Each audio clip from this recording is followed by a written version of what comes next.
Alrighty.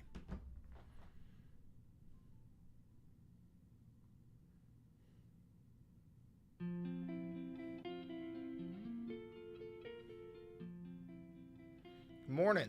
Morning. How you guys doing? Yeah, first one here. How are you? It's just you and I right now. How you doing? Oh, I gotta let my voice warm up a little bit. I woke up, got coffee, went live. I still got bedhead.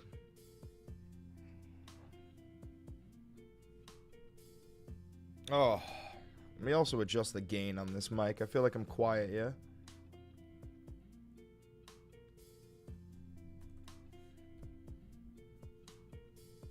Is that better? It's probably better.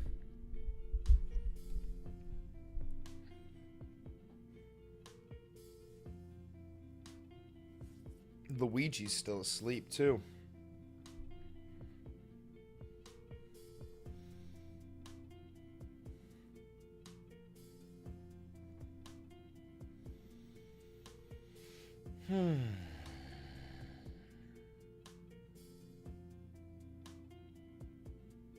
Yeah, I saw this. Ben Shapiro is starting to turn on Trump, which is funny.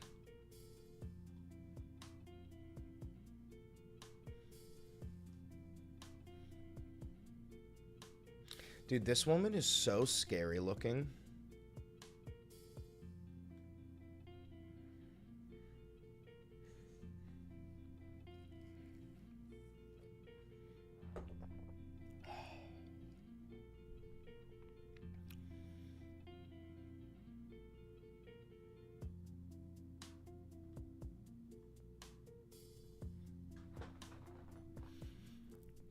So Laura Loomer, who's a Trump sycophant, loyalist, goes, I love President Trump.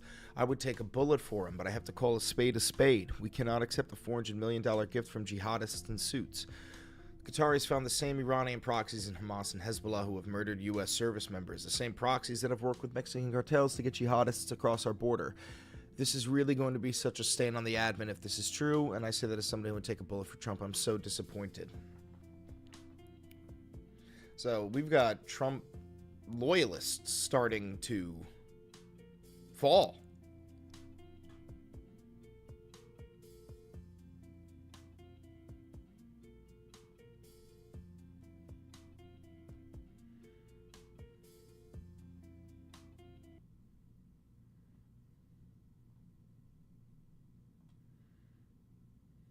Taking sacks of goodies from people who support Hamas, the Muslim Brotherhood, Al Jazeera, all the rest. That's not America first. Like, please define America first in a way.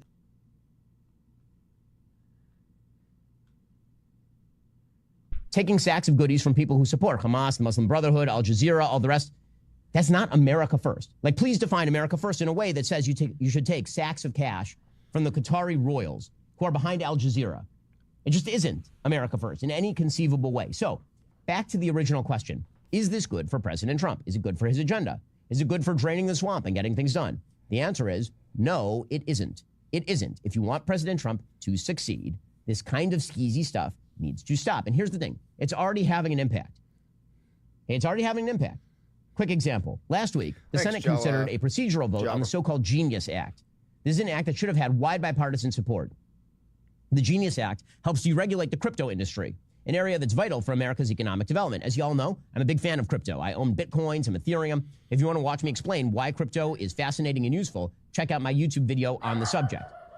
And I know a ton of people in the crypto industry who've been ecstatic about President Trump's deregulatory approach to the subject, which is awesome. But the bill was shot down last week because, at least in part, Democrats said they wouldn't vote for the thing because of President Trump's use of crypto himself. You all remember President Trump launching $Trump crypto 3 days before taking office as president. Trump himself announced the Trump crypto on X and Truth Social. He described it as a meme coin, meaning it had no inherent value. It was just there for the kind of bleeps and giggles. The price spiked to a trading. Taking sacks of goodies from people. All right, we got that.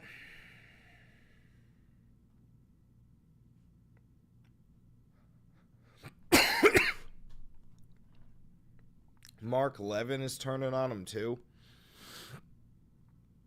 New reports that Qatar is buying us a jet. Who knows? But Qatar must stop buying our colleges and universities and spreading their anti-American, Jew-hating propaganda, funding terrorist groups and front groups. Their jet and all other things they're buying in our country do not provide them with the cover they seek as a terror state.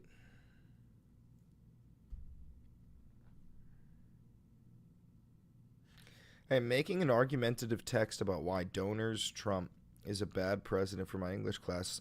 Do you how donors? You're definitely from what are you, Norwegian? Because you accidentally said donors. Think I should present the whole class of MAGA people or just for my friends? Do you think I should present the whole class of MAGA people? Just I don't know what you mean. Sweden, close enough. Present in front of all of them, bro. Fuck them. Present in front of the whole fucking class.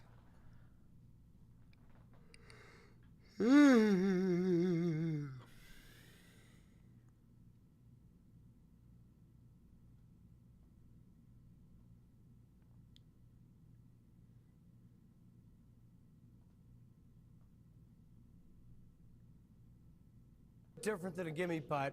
And the Constitution in Article 2 talks about the president can't take emoluments or gifts from foreign leaders. And so there is a provision in the Constitution that says you can't do this. And so the question is, can you do it if it's only for official purposes? If it came to someone in Congress, they can vote and the ethics committee can look at it. With his, there will have to be some kind of adjudication. This has never been done, and it's not like a ride on the plane. We're talking about the entire $400 million plane. I think it's not worth the appearance of impropriety, whether it's improper or not. I don't think it's worth it. The other problem with Qatar is, see, I've spent time trying not to sell weapons to Qatar because they have human rights violations of their people. Many of their people are prevented from participating in the government, and some of the minority religious folks in Qatar are treated poorly. And so I really haven't been a big fan, and I wonder if our ability to judge their human rights record would be clouded by the fact of this large gift. Of course it fucking will. It's not a gift, it's a goddamn bribe.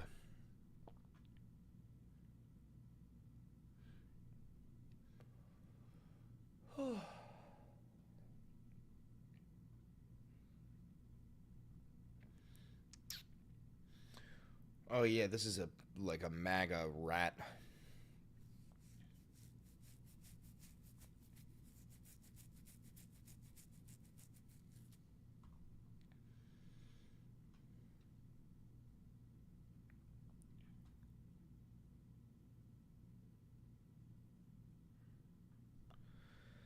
These people are so pathetic.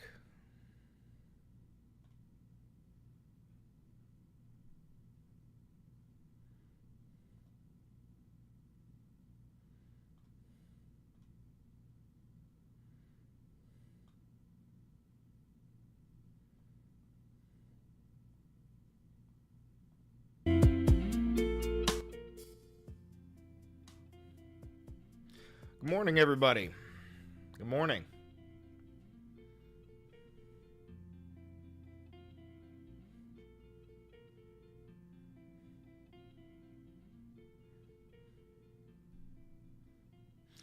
All right, so we're going to start with Ben Shapiro for the video. Then we'll move to Rand Paul. No. Then we'll move to Laura Loomer. Then Rand Paul. Mark Levin. Insurrection Barbie. And then, again, we're going to get Trump talking about it.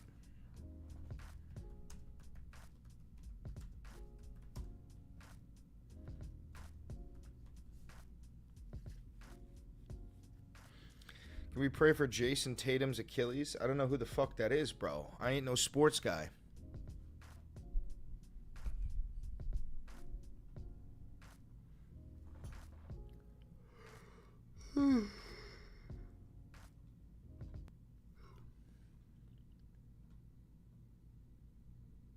Well, I think what happens with the plane is that, we're very disappointed that it's taking Boeing so long to build a new Air Force One. We have an Air Force One that's 40 years old. And if you take a look at that compared to the new plane of the equivalent, stature at the time, it's not even the same ball game. You look at some of the Arab countries, and the planes they have parked alongside of the United States of America plane. It's like from a different planet.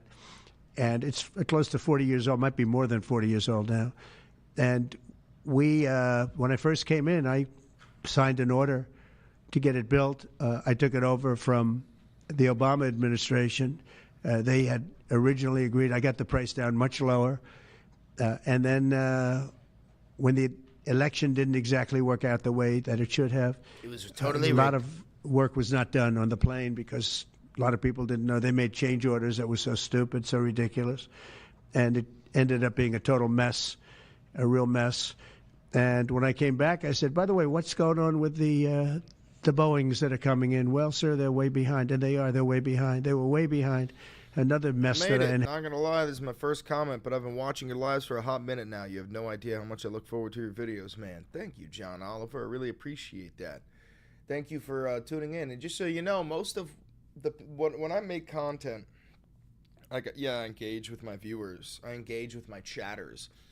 But I'm mainly making it for the people like you who are just watching and not the chatters, because the chatters are not the norm. You know what I'm saying? Whether you're a hate watcher or whether you're a fan and you're chatting, that makes you, like, you're not the average viewer. The average viewer is not fucking commenting. So, really, I do appreciate that. Thank you for stopping by to say something. I appreciate that, brother. Inherited from Biden. And it's going to be a while before we get them.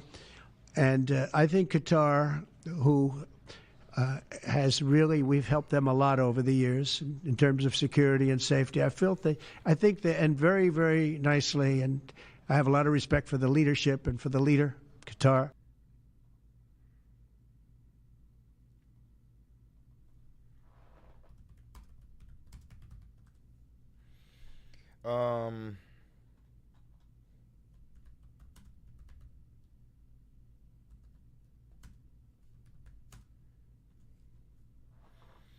I want Trump criticizing Qatar back in the day.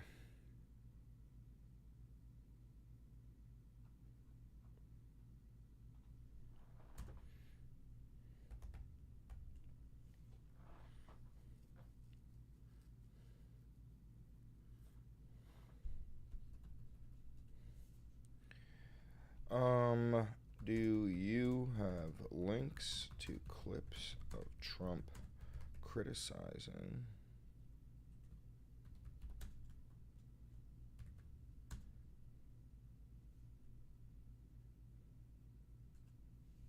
How you doing, Captain Sano?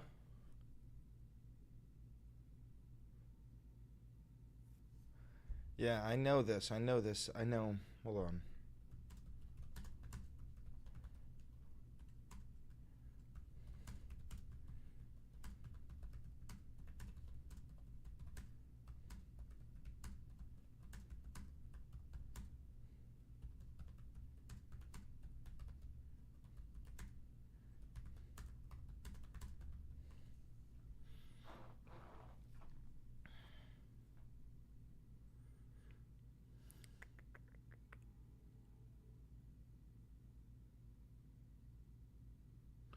No, you motherfuckers.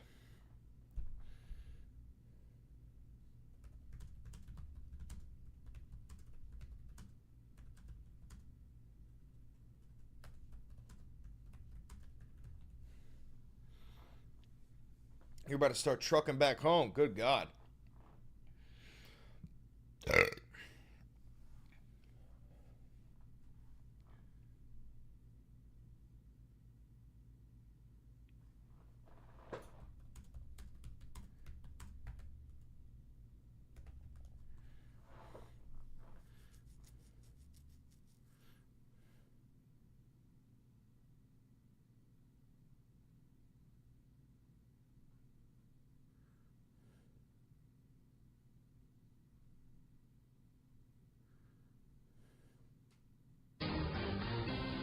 President Trump is getting involved in what some are calling the biggest diplomatic crisis in the Middle East since the first Gulf War.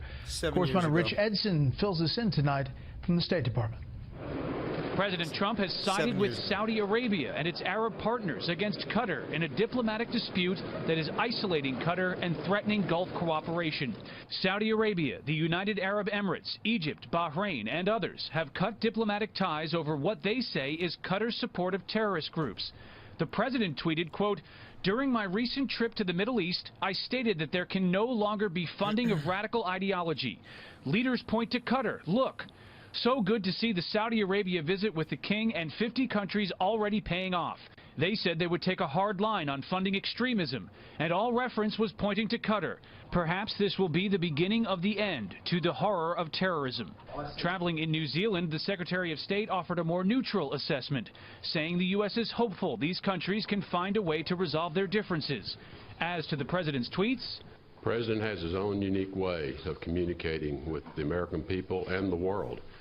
And it served him pretty well, and I don't intend to advise him on how he ought to communicate. That's up to him. Qatar argues these countries are trying to blunt its regional influence and that it supports popular democratic movements in the Middle East. We recognize that Qatar continues to make efforts to stop the financing of terror groups. They have made progress in this arena, but we recognize that more work needs to be done. With the region and president seemingly opposing Qatar, its critics say Qatar will have to alter its behavior to end the impasse. Mohammed Fahmy, a former Al Jazeera English bureau chief imprisoned for more than a year in Egypt, is criticizing his former network. So, in the past, Trump has criticized Qatar many a time.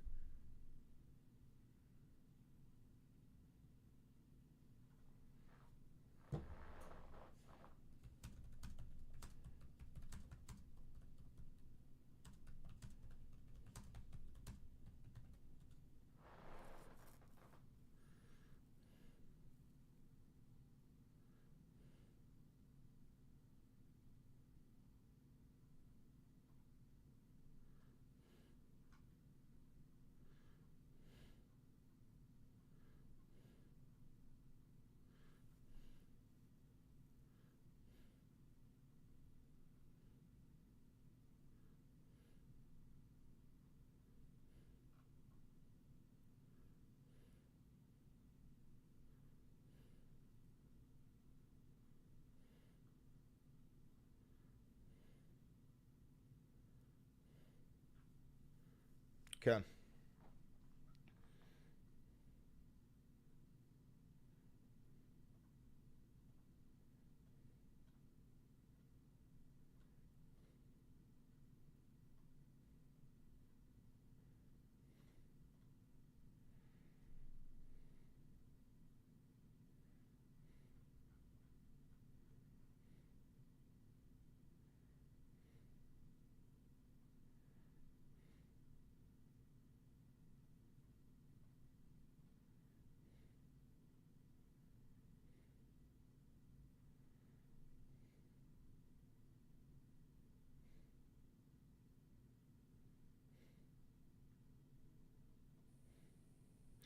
What the fuck? Sorry I'm so quiet. I gotta drink more coffee.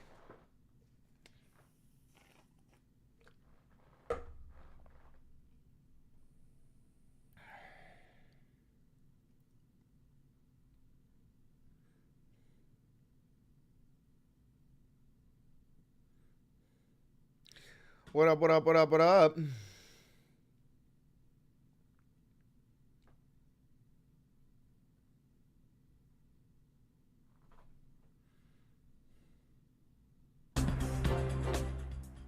I could be a stupid person and say, oh, no, we don't want a free plane. We give free things out. We'll take one, too. And it helps us out because, again, we're talking about we have 40-year-old aircraft. So I think it's a great gesture from Qatar. I would never be one to turn down that kind of an offer.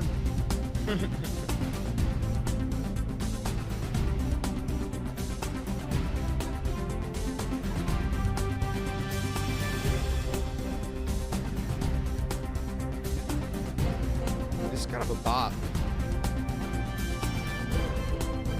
Ooh.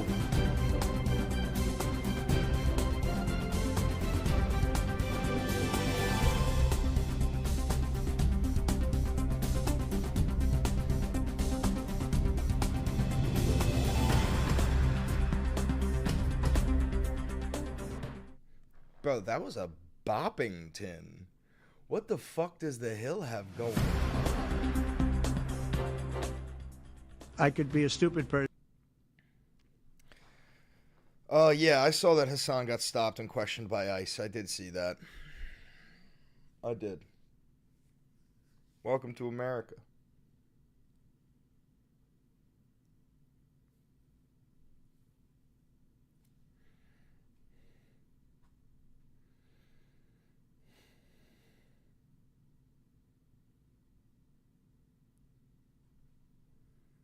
This is me. Don't look at him. Here in a minute.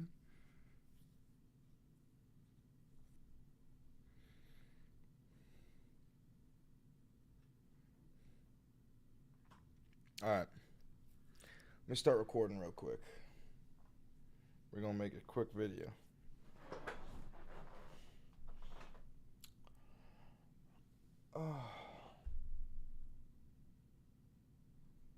Hold on.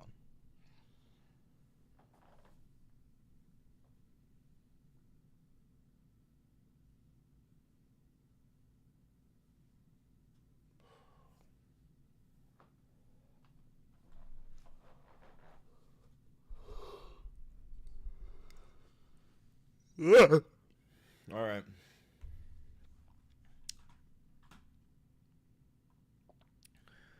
What's up? How you doing? How are you? It's the morning. It's the morning when I'm recording this. Welcome to the Valenti VOD. MAGA is abandoning Trump in troves. Ben Shapiro, Laura Loomer, Mark Levin, Insurrection Barbie, that dumb bitch. All these people, if you don't know who some of those people are, I'm so fucking jealous of you. They're abandoning Trump in troves because of this whole Qatari or Qatari, whatever, Qatar jet that he's getting. And we're going to watch them. We're going to watch. Now, the funny part is like Ben Shapiro jumped ship on Trump on like day one. Motherfucker helped him get elected and then got his bag, was like, I'm out of here. But the rest of these fucking people, no, these are Trump loyalists and sycophants who, despite the fact that they don't like what he's doing and they understand that it's unconstitutional and very much so illegal, despite all of that, they are always going to support him because these are Trump cultists. So we're going to dive into this. Don't forget to like, comment, subscribe, and hit that notification bell. It costs you absolutely nothing, and it helps me immensely. And real quick, guys, remember, this is real independent media. I have no funding. I've never had a conversation with an advertiser or a government or a billionaire. So if you do want to help support this channel, help me get a new laptop, help me pay my rent, whatever, all you got to do is become a patron on Patreon for $5. You'll get access to the Patreon show. Massive shout out to all my patrons. You can become a member here on YouTube for $5, which will give you access to these Luigi and Bean stickers that you're seeing people use in the chat. And it's going to let you see the videos early. And then also you could buy some Valenti Videos merch down below. And you can use that 40% off discount for Ground News Vantage subscription, which is in the description down below. Yeah, massive shout out to everybody who helps donate to the channel. You know, you keep me alive. Anyway, let's dive right into this, ladies and gentlemen. Let's watch a little bit of, this is 6 minutes, so we're probably not going to watch the whole thing, but we're going to listen to Ben Shapiro, all right? I can't believe we're saying that. We're going to listen to Ben fucking Shapiro. Benjamin Shapiro. People who support Hamas, the Muslim Brotherhood, Al Jazeera, all the rest. That's not America first. Like, he's talking about Qatar here because, as we've talked about on the show before, Qatar or Qatar has been funding Hamas, and the thing is, your opinion on whether Hamas is a terrorist organization or a liberation force or whatever the fuck you want to call them isn't really relevant here. What's relevant is that the U.S. State Department is directly aligned with Israel, and the United States State Department recognizes Hamas as a terrorist organization. And if you know that Qatar is funding a terrorist organization, how are you going to let that nation gift you a plane? But let's watch. taking sacks of goodies from people who What? support Hamas, the Muslim Brotherhood, Al Jazeera, all the rest. That's not America first. Like, please define America first in a way that says you should take sacks of cash from the Qatari royals who are behind Al Jazeera. It just isn't America I love how first. he In any says who are behind Al Jazeera when he could have said Hamas. Al Jazeera is like a fucking news organization. Al Jazeera is one of the most recognized, one of the best news organizations on the planet. And his problem with Qatar is that they work with Al Jazeera, not that they fund fucking terrorist organizations. conceivable way. So back to the original question. Is this good for President Trump? Is it good for his agenda? Is it good for draining the swamp and getting things done? The answer is no, it isn't. It isn't. If you want President Trump to succeed, this kind of skeezy stuff needs to stop. And here's the thing. You hear that, MAGA? If there's any hate-watching, brain-dead MAGA chuds, even your own intellectual giant Ben Shapiro thinks this is fucking stupid. And now I understand the Fuhrer himself didn't say it's bad, therefore it can't be bad. You know, I get it. It's already having an impact. It's already having an impact. Quick example. Last week, the Senate considered a procedural vote on the so-called Genius Act. This is an act that should have had wide bipartisan support. The Genius Act helps deregulate the crypto industry, an area that's vital for America's economic development. As you all know, I'm a big fan of crypto. I own Bitcoin, some Ethereum. If you want to watch me explain why crypto is fascinating and useful, check out my YouTube video on the subject. And I know a ton of people in the crypto industry who've been ecstatic about President Trump's deregulatory approach to the subject, which is awesome. But the bill was shot down last week because, at least in part, Democrats said they wouldn't vote for the thing because of President Trump's use of crypto himself. Y'all remember? Maybe because of Trump's fucking meme coin that he launched on like the day before Inauguration Day. Trump fucking profited $2 billion. The Trump organization profited like $50 billion. Who knows who the fucking whales, there's like 50 whales holding up the coin who are probably billionaires surrounding him, like Mark Zuckerberg or Elon Musk, Jeff Bezos, Peter Thiel. Like, he is the most corrupt man to ever step foot in the White House. This is not debatable. President Trump launching $ Trump crypto 3 days before taking office as president. Brother, Ben fucking Shabibo is saying the things that I've been saying for months. Where were you, Ben Shabibo? Were you, oh, I know, cradling the fucking nuts of the orange Mussolini? Were you throating the cock of Mango Hitler? Was that what you were fucking doing? Saying you better go vote. You fucking asshole. You fucking piece of shit. This guy thinks that women's pussies aren't supposed to be dry. This guy says that if your wife has a wet pussy, you should take her to the doctor because something's wrong. That's your beacon of masculinity?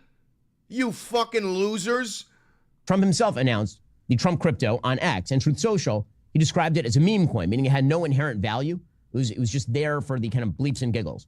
The price spiked to a trading value of nearly... Is that a joke? No, Ben Shapiro said that. He said that himself. $13 billion, making it the 19th most valuable cryptocurrency on planet Earth. And then it proceeded to plummet, like really, really dive. The project allegedly netted people associated with it, meaning the Trump organizations associated with the Trump crypto, some $350 million. 80% of the outstanding supply of that meme coin is still held by insiders, presumably members of the Trump organization. This is what I just fucking said to you. You can call me pre-watch Andy all the fuck you want. But I would never in a million fucking years pre-watch Benjamin Shabino. Okay? This is... How are your supporters, Ben Shapiro supporters, are they going to start parroting my talking points? Our talking points? The talking points of the left? That the Trump meme coin was a fucking rug pull on his most loyal followers? Like, what are we fucking doing? Overall, according to data shared with CNBC, there were 2 million wallets that bought that Trump meme coin. 764,000 of them lost money. 58 wallets made more than $10 million. And then in April, that Trump meme coin announced that the top 220 holders of the meme coin would be invited to an intimate private dinner with President Trump at his golf club. The top 25 were invited to a VIP White House tour. According to Bloomberg News, 19 of the top 25 holders of that Trump meme coin that have registered on the website's leaderboard have bought the coins using foreign exchanges that claim to exclude U.S. customers, which means that foreign exchanges. So the people who really are floating up the Trump coin are using foreign exchanges that exclude American users. So Trump is using foreign billionaires to prop up his crypto scheme. Make America great again, right? America first, right? Huh? foreigners are buying a lot of the meme coin and then getting meetings with President Trump, like VIP White House tours and all the rest. This raises the question of influence peddling. If you basically buy a bunch of Trump meme coin and then funnel money to organizations associated with President Trump so that you can have dinner with Trump. That doesn't look great. Democratic senators, of course, immediately announced that they wanted an ethics probe. They sent a letter saying, quote, this latest action raises grave ethics and legal concerns, including the severe risk that President Trump and other officials may be engaging in pay-to-play corruption by selling presidential access to individuals or entities. They are, dude. Trump has been selling presidential access since he started running in 2015, bro. He's been doing these fucking dinners where you donate like $1 million. It started off where you donate $1 million to the campaign, you get a dinner. Then it was 5, then it was 10, and now it's up to the point where, what did he say? He said if you donate more than $5 billion, or you invest $5 billion into the United States, you won't have to pay taxes. What? Elon Musk is almost worth $1 trillion. That motherfucker could shell out $5 billion like nothing, and you're saying no taxes? No taxes? And then a chatter here says, why is that bad? Because the rich everyone needs to pay taxes, and the rich can afford to pay more in taxes, which would help boost up the infrastructure of this goddamn nation and create social programs for the most marginalized members of our communities. Why do you want to pay more in taxes when Elon Musk could pay? Elon Musk could literally pay $100 million in taxes one year, and it wouldn't even be a drop in the bucket. The guy's worth almost $600 billion, you know? So the thing is, it isn't just, oh my God, this guy just said the rich make jobs, brother. Oh my God. I can't, yeah, no, just keep on licking the fucking boot of the class who will never prioritize you. Yeah, just keep on licking the boot of the class that has not raised the federal minimum wage since 2009. You just keep on licking the boot. You probably believe trickle-down economics works. I can't help you. All right, so guys, it's not just Ben Shapiro who is jumping ship on Trump. Even fucking Laura Loomer, Trump's favorite laminate face cunt, this bitch, right? She goes, I love President Trump. I would take a bullet for him. But I have to call a spade a spade. We cannot accept a $400 million gift from jihadists in suits. That's a crazy way to reference the entire nation of Qatar, but I understand her reference. The Qataris fund the same Iranian proxies in Hamas and Hezbollah who have murdered U.S. service members. The same proxies that have worked with the Mexican cartels to get jihadists across our border. This is really going to be such a stain on the admin if this is true. And I say that as someone who would take a bullet for Trump. I'm so disappointed. Dude, here's the thing, guys. The Trump regime and the Fuhrer himself, they know that accepting this $400 million bribe from Qatar is illegal, it's immoral, it's a terrible look. They know this, but they don't give a fuck. Why the fuck would they give a fuck when they've already violated a unanimous 9-0 Supreme Court order? You don't think that's a bad look? You don't think that's illegal? Why would they give a fuck when Trump says, I don't know whether I have to uphold the Constitution? Or when Trump says they'll get a process, not due process? Or, I mean, dude, why is it surprising anybody that Donald Trump is willing to accept a bribe? Really? Really? On the list of shit he's done, this is what it does? My fucking God. Now, it ain't just Laura Loomer. Let's watch Rand Paul condemning this. Ready? Let me play it from the beginning here. Different than a gimme putt. And the Constitution in Article 2 talks about the president can't take emoluments or gifts from foreign leaders. And so there is a provision in the Constitution that says you can't do this. And so the question is, can you do it if it's only for official purposes? If it came to someone in Congress, they can vote and the Ethics Committee can look at it. With his, there will have to be some kind of adjudication. This has never been done, and it's not like a ride on the plane. We're talking about the entire $400 million plane. I think it's not worth the appearance of impropriety. Whether it's improper or not, I don't think it's worth it. The other problem with Qatar is, see, I've spent time trying not to sell weapons to Qatar because they have human rights violations of their people. Many of their people are prevented from participating in the government, and some of the minority religious folks in I just got a call, and the guy, he's Indian. He goes, hello. And I go, hello. And he goes, this is whatever. He goes, from U.S. Customs and Border Patrol.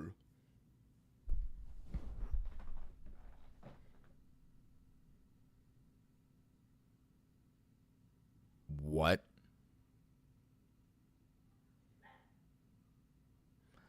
What?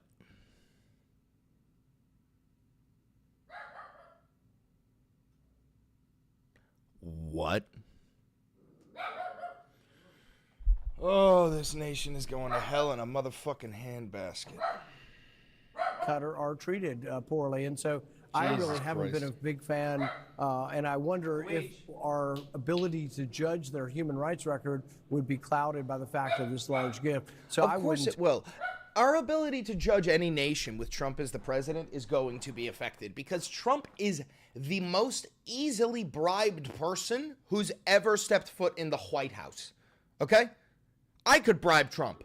I could say, hey, Donnie, I'll give you $20 if you make it easier for Italians to get into fucking school. And he'll do it. For $20, he'll fucking do it. Okay, you got Rand Paul jumping ship on this motherfucker, and it's not just Rand Paul. Even Mark Levin. There are news reports that Qatar is buying us a jet. Who knows? But Qatar must stop buying our colleges and universities and spreading their anti-American, Jew-hating propaganda and funding terrorist groups and front groups. Their jet and all other things they are buying in our country does not provide them with the cover they seek. It is a terror state. That is beyond dispute or their bank accounts. So, here's the thing. The reason why I think this is a bad look is not the same reason why these people think it's a bad look. They think it's a bad look because they're super, super, super pro-Israel, and they will just tweak out about anything or anything anti-Israel. And then last but not least that I want to show you is Insurrection Barbie. If you don't know who this is, thank God. This is like a right-wing grifter. And just listen to this. Don't love the optics of getting a plane from Qatar because it gives a narrative to the lunatic left. That's us, guys. That's us. That's the lunatic left.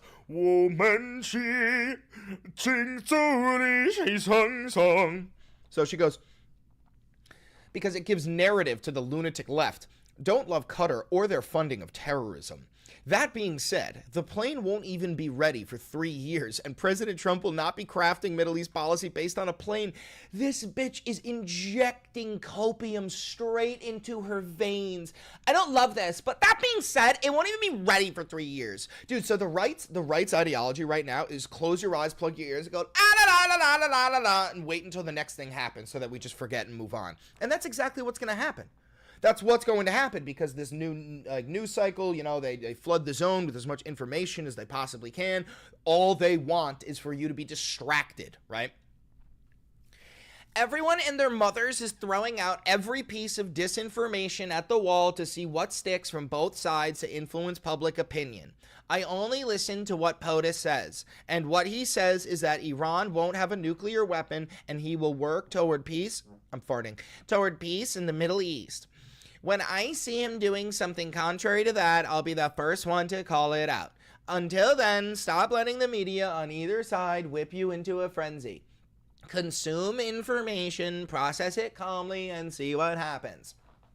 I voted for President Trump because of what he did during his first term and what he promised to do this term. To date, he has not broken one promise. That's the funniest part of this entire fucking tweet.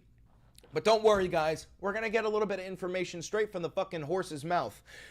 Trump weighs in on Qatar rift with Gulf neighbors, so it seems like Trump doesn't like Qatar. He called out, see, this tweet from Trump where he says, during my recent trip to the Middle East, I stated that there can no longer be funding of radical ideology. Leaders pointed to Qatar. Look. Oh, wait a minute. That was in 2017. Oh, so wait, Trump has criticized Qatar and understands that Qatar has direct ties to terrorist organizations, and other leaders like Saudi Arabia, other nations in the Middle East have been saying that Qatar is a problem, and Trump knows this. It seems like maybe the reason why he's not so critical of them anymore is because they bought him. Yeah, I don't know. Maybe if the man who is notorious for being a fucking rich asshole, maybe he was bribed. Oh, and don't worry, we'll hear Donald Trump's coverage. Why don't we hear it from the horse's mouth himself? Let's see what Donnie has to say about this whole thing. Is that, we're very disappointed that it's taken Boeing so long to build a new Air Force One. We have an Air Force One that's 40 years old.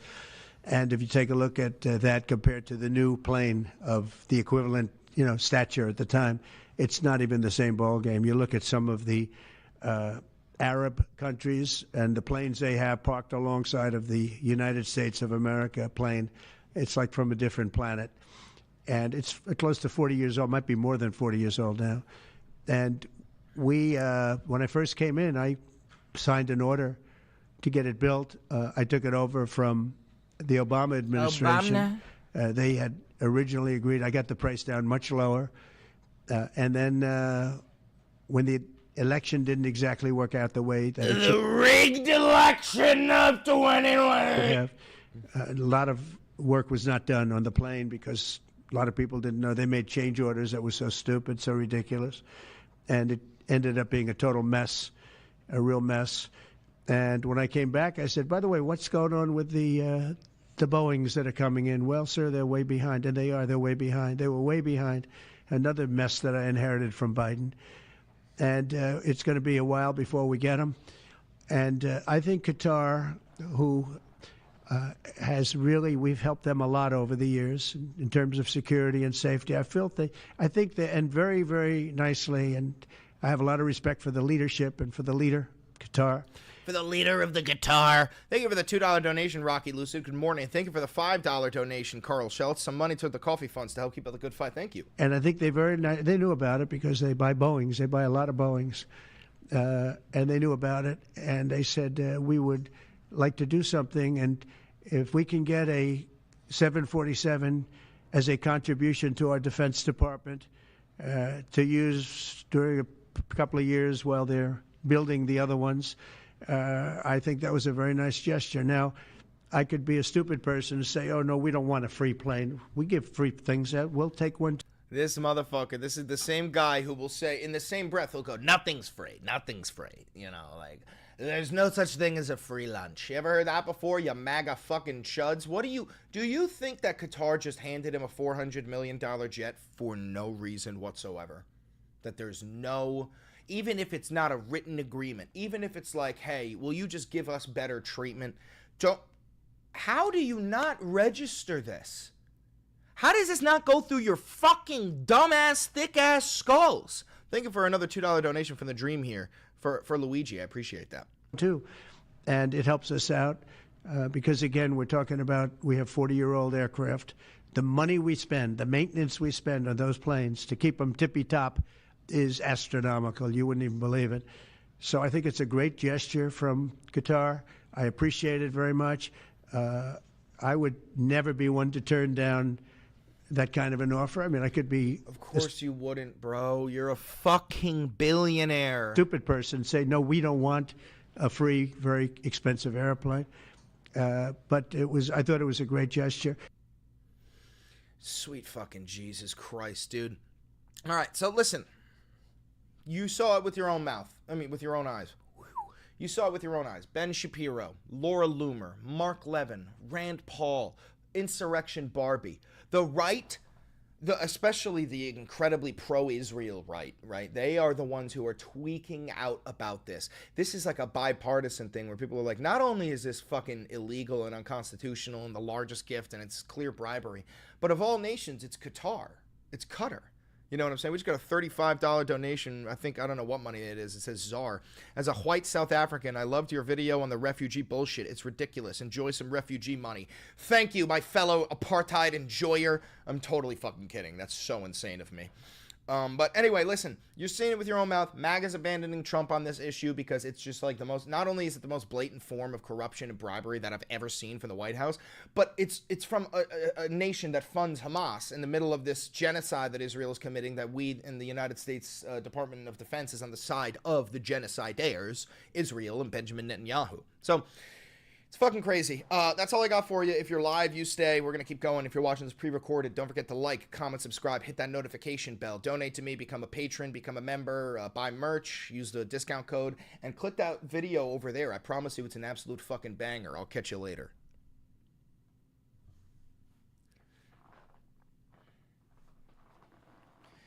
What did I miss? We're watching Ben Shapiro, Laura Loomer. All these right-wing pundits are, they're shitting on Trump. They're abandoning Trump because of this whole, like, $500 million jet. The exchange rate for ZAR is crazy. Is it? Let's see. 35Z. Hold on. ZAR to USD. We're going to put, oh, so it's Rand. So 35 Rand equals $1.90. Thank you for the $1.90, my friend. I appreciate that.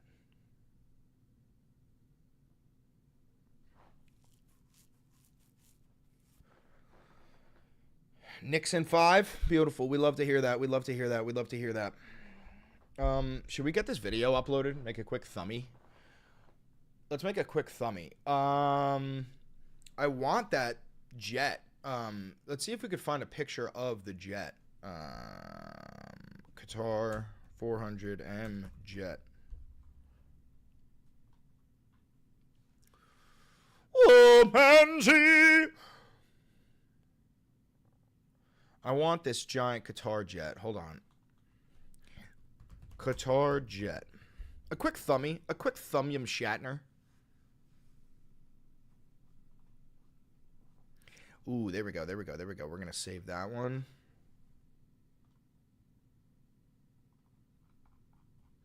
This is going to be episode 119.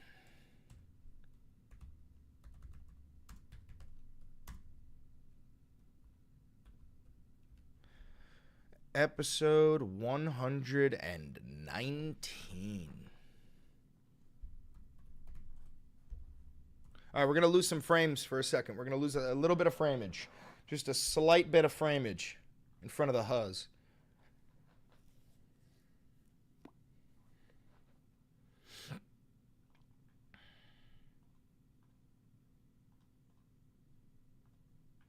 All right, and then we want a picture. All right, so let's get this up and running. Upload file.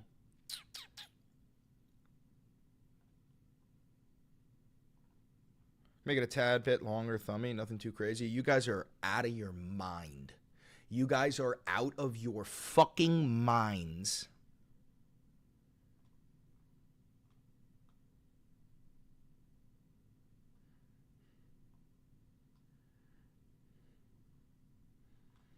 All right. Now I want Doland. I've got so many Dolans here. Trump 2028, we will not bend the knee to radical Marxists like you. You know it, brother. You fucking know it.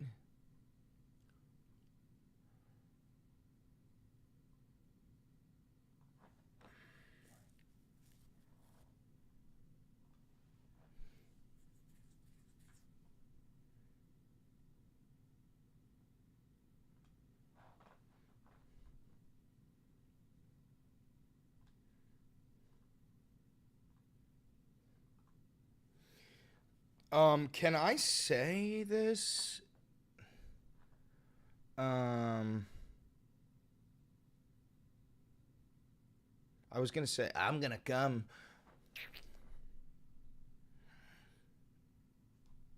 I think that this is the wrong Trump picture for this, you know? That may be the wrong Trump for this.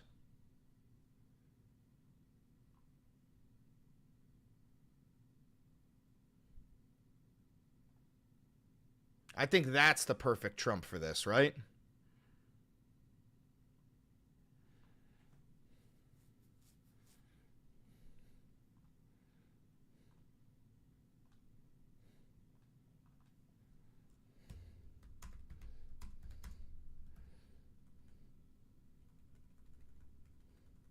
You seem obsessed with Trump, bro. I'm a political commentator in the United States of America, and he's the president of the United States of America.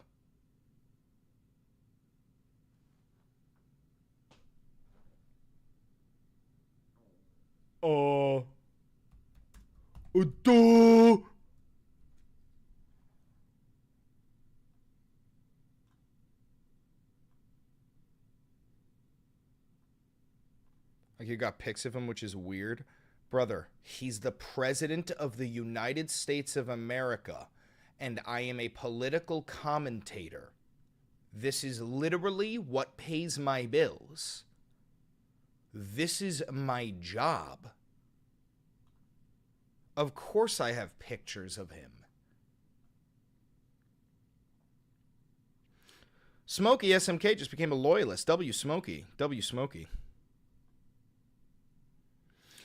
I'll tell you this, brother. If I was doing this for any other person, then yeah, I would agree. It would be fucking insane. But he's the president of the United States, and I'm a political commentator in the United States. If that doesn't make sense to you, I can't fucking help you, dude. All right, that's a good... wait, now I got to get me in there, too.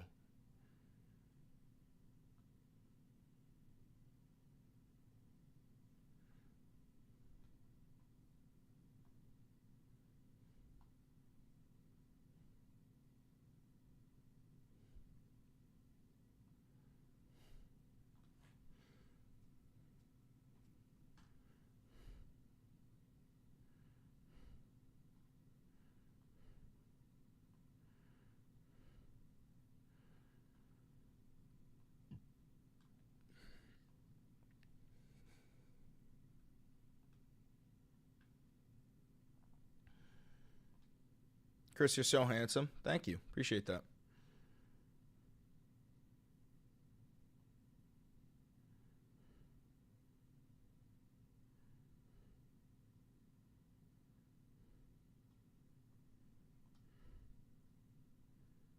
You seem like a closeted MAGA. Are you serious, or are you trying to cope right now? Because that seems like a whole lot of copium. Because if you are serious, you might want to go see like a professional and try and get prescribed some sort of antipsychotic medicine. Because that's insane, brother. Come on. It's a joke? Okay, good. Good. Because you're not the first person to say that, bro. I get that a lot. It's like it's a weird coping mechanism that MAGA goes through where they cannot fathom that somebody such as myself wouldn't support Donald Trump. So they just like, that's their only explanation. All right, now we've got a thumbnail.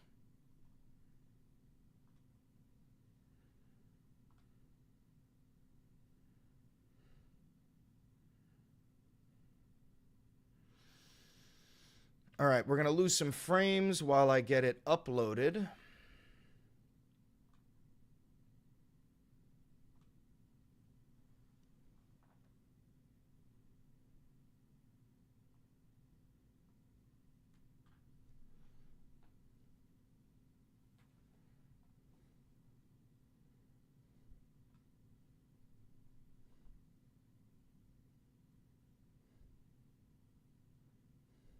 Not my fucking frames, dude. Not my fucking frames, dude. I need those. Okay. Now we need a title.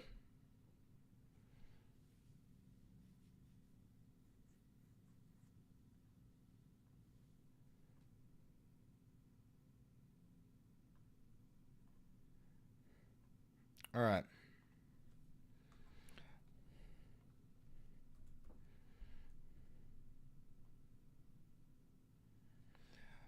Watch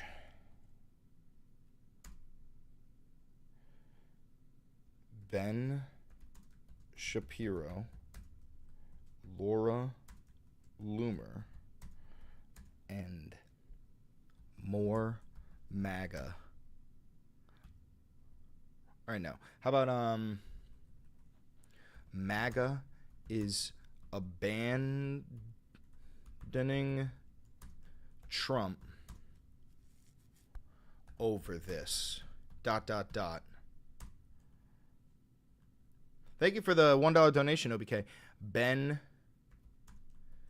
Shabibo. No, Ben Shapiro. Ben Shapiro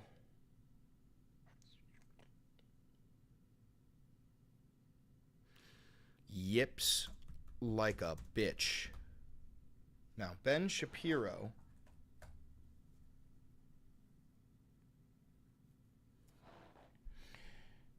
is realizing that he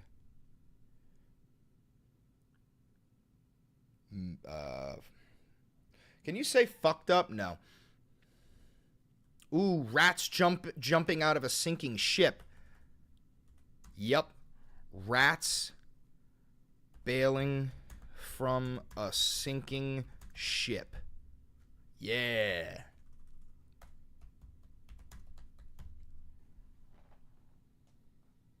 So MAGA is abandoning Trump over this. Rats bailing from a sinking ship. Hell fucking yeah. Thank you. Appreciate that. All right, and then the description is going to be Ben Shapiro, Laura Loomer, Rand Paul, Mark Levin, and Insurrection Barbie have all turned on Trump over his $400 million jet from Qatar.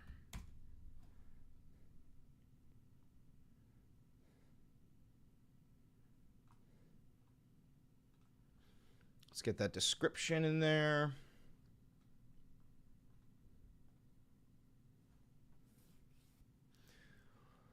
Valenti VOD playlist. No, it's not made for kids. No, there is no AI in this video. Monetized.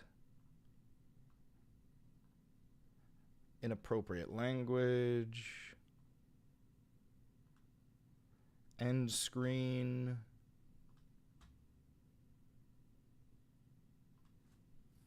Most recent upload. Checks.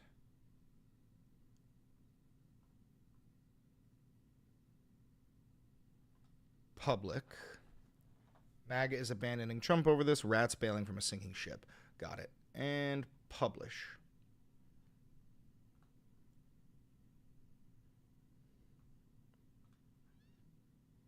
All right, that's up and going. That's up and running.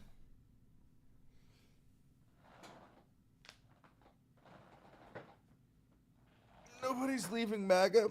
Actually, fucking tens of thousands of people are leaving MAGA in troves because Trump on the campaign trail is not the same man as Trump the president. You're very incorrect on that. Trump's approval rating is plummeting. People are abandoning him. You're wrong. Sorry to break it to you.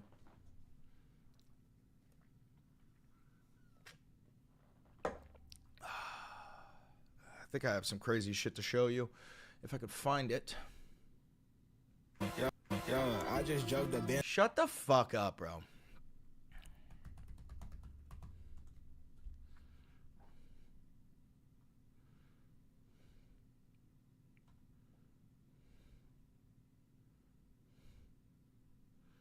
Where is it? Here it is. If you're not an American... Ready for this shit? If you're not an American citizen... Hold on.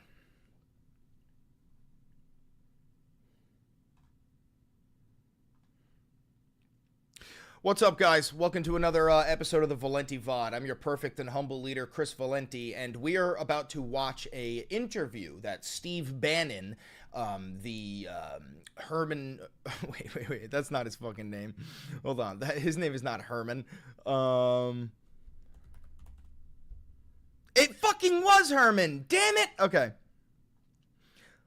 What's up, guys? Hi, welcome to the latest episode of the Valenti VOD. I'm your perfect and humble leader, Chris Valenti, and we're going to watch this video of Steve Bannon, the Herman Goring of this Trump regime. He just did an interview with the Financial Times, and he says some of the most outlandish and insane shit that any member of the Trump regime has said on camera, and the thing is, this motherfucker says it so confidently, like he's just not afraid of any consequences for his actions. And this is, don't forget that Steve Bannon, this is the guy who's in charge of the Trump 2028 campaign. This is Trump's former White House advisor. Like, this is not some lunatic, like some MAGA hat wearing lunatic going, yeah, Trump 2028, brother. This is a man who has actual pull. This is a man who sits on the shoulder of the president and whispers in his fucking ear, okay? So we're going to watch that, but before we do, let me remind you to like, comment, subscribe, and hit that notification bell. It costs you nothing, and it helps me immensely. And remember, this is real independent media. I have no fucking funding, okay? So if you want to help support the channel, all you got to do is become a patron on Patreon, become a member on YouTube, buy some merch, and use that 40% off discount for Ground News Vantage subscription located down below. But without further ado, let's watch this TikTok, which was reposted by me, Chris Valenti. Let's do it. Citizen, you're here illegally, there's no due process. And I'm telling you, if you're not an American citizen, you're here illegally, there's no due process. Immediate violation of the Constitution. I'm telling you, this is coming to a head. We are going to suspend the writ of habeas corpus if the courts keep ruling against this and don't allow these mass deportations to continue, just like President Lincoln. This was an invasion. So he's saying right there, he's saying right now, if the judges don't rule the way that we want it, we are going to suspend the writ of habeas corpus. That is a threat, and is a threat to you and your safety. That is a threat to you because you need the writ of habeas corpus, okay? And also, notice I was saying, just like Lincoln did, we are at an invasion. He's trying to liken what we are going through right now to the Civil War, which is the bloodiest conflict in United States history. The country's at war. He's commander-in-chief. It's Article 2 power. And this is going to come. Are you predicting that will happen, or first off, there is going to be a constitutional crisis before the court leaves. You know this. You just saw the federal judge in San Francisco last night ruled against his Article 2 power to basically rearrange and take, fire people in these agencies, etc. There's a challenge. The only way the Democrats are even winning right now is to delay, to deny is to delay. They have no political operation. They have no counter argument. They have no populist economics. So what they're doing is getting more and more radical on these raids like they did in New Jersey. Yesterday, he's not wrong right there that the at least the Democrat establishment, the people in charge, Chuck Schumers, the Nancy Pelosi's, the Hakeem Jeffries, they have no strategy. There is a leader among the Democrats, and that is AOC and Bernie Sanders, but they directly challenge the narrative of the liberal scheme, right? So the Democrats won't adopt their ideology, right? And he is right about that. So the only thing that they can do is delay. Until the Democrats unite, these fascists are going to be able to get away with quite literally anything that they want. And the judges are trying to stop him. The Supreme Court's going to have to make a decision about President Trump's Article 2 powers, and we're going to see it. And I believe if the courts keep trying to slow him down, you're going to see him, as Stephen Miller laid out pretty well yesterday, and it'll be, I'm sure, developed over time, suspension of the writ of habeas corpus, just like President Lincoln did in the Civil War. Will Trump Do not compare him to Lincoln. We had half of the nation fucking secede, brother.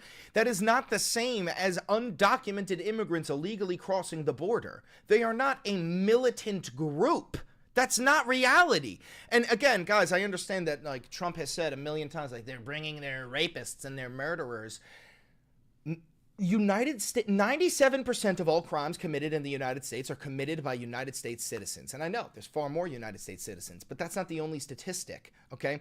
Undocumented immigrants are 66% less likely to commit a crime than a U.S. citizen. Why? And this is data according to the Department of Homeland Security, okay? This is Trump admin data. Now, why is that? It's because when you're in a fucking nation illegally, you want to stay under the radar. You don't want the police to come fucking investigate some shoplifting that you fucking did, whereas U.S. citizens get less scrutiny. U.S. citizens don't get deported. Well, they didn't get deported. Oh, my God. For a third term? Yes. So, and he'll win the third term. The 22nd Amendment's pretty clear on this, right? It's pretty clear what his Article 2 power is, and I think we have 250 lawsuits in federal court right now. So when people tell me that, it's pretty clear. It's pretty clear what the president's power is. It's pretty clear what his power is to basically reprogram. And he had a federal judge yesterday gave a temporary restraining order for the entire nation on 21 different agencies.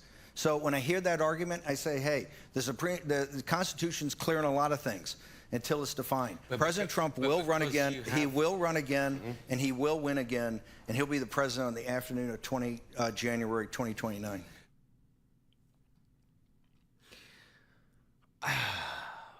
So to the MAGA rats who are like directly injecting copium into their veins, is Trump joking? Is Steve Bannon lying? Because Trump said himself, he said, I'm not joking about running a third term. That he says, I'm not interested in running a third term. Steve Bannon says he's going to be the president. This is the unpredictability that we're talking about, okay? This is why the stock market hates Donald Trump. It's because it's just chaos. There's no predictability. There's no way to look ahead a couple of months and be like, well, what is the climate going to look like in 2026?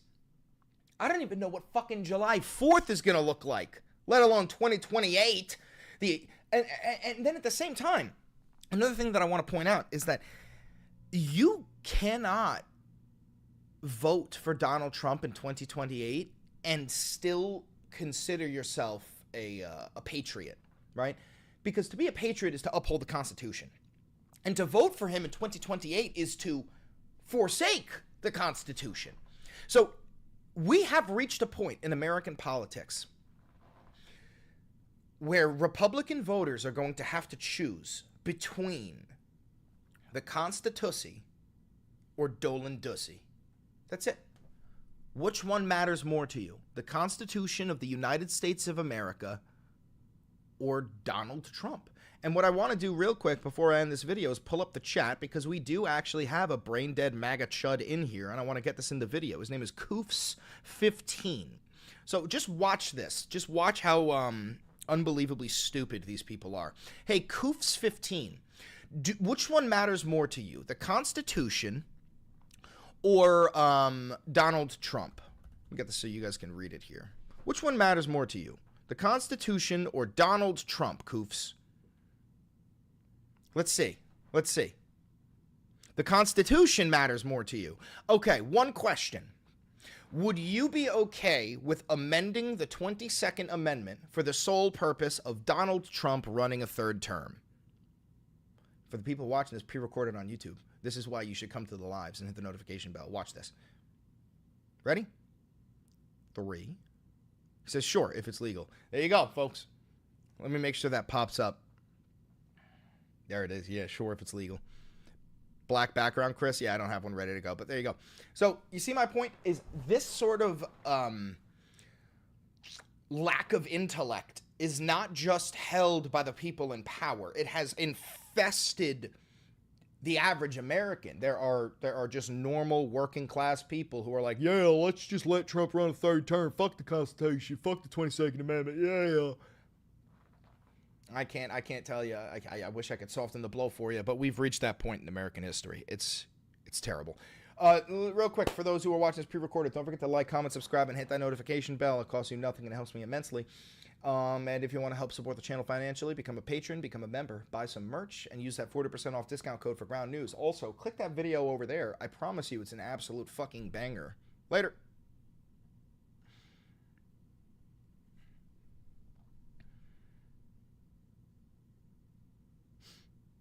Hey, Chris, how you doing? I'm good. How you doing?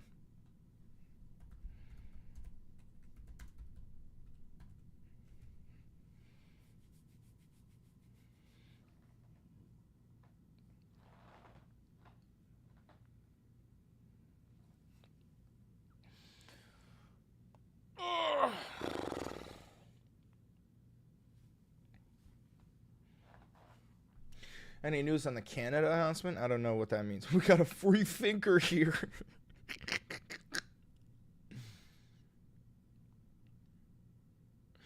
Can't believe the view count is still under 200. How, though? I'm not getting notifications for lives or uploads. It happens, you know. I don't give a shit. I could have 20,000 viewers or 2 viewers, and I'll still treat everybody the same.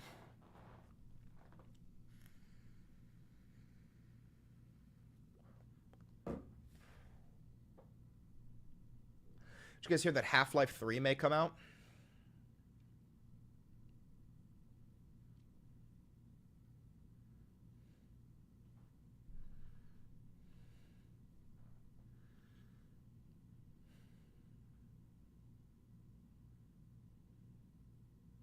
What the fuck is this? This is why I fucking hate the Democrats. This is why I fucking hate the Democrats. DNC panel opens the door to removing David Hogg from his national post. This is the first time we've actually had somebody who's young and fighting for us. You gotta be fucking kidding me. I'm gonna make a video on this. Me and my partner appreciate everything you do, Chris. Thank you, Teef the Goblin. Now, I heard David Hogg making some very good points. Hold on.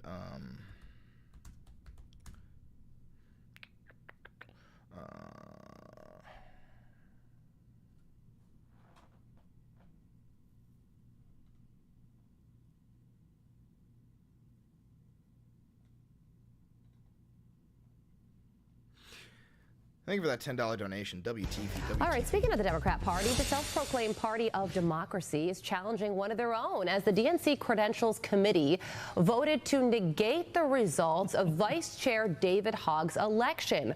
While the vote centered on a, quote, procedural error.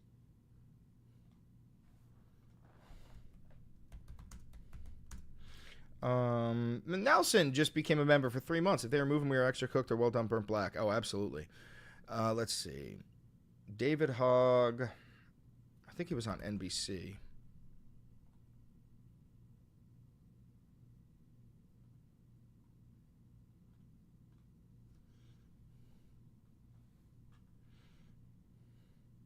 Welcome back to America Decides. The vice chair of the Democratic National Committee is defending his newly announced $20 million effort to unseat what he calls ineffective House Democrats. His name is David Hogg, and he joins me now. David, let's start with today's news. For those in the audience who may not remember you. Welcome back to America Decides. The vice chair of the Democratic National Committee is... Okay.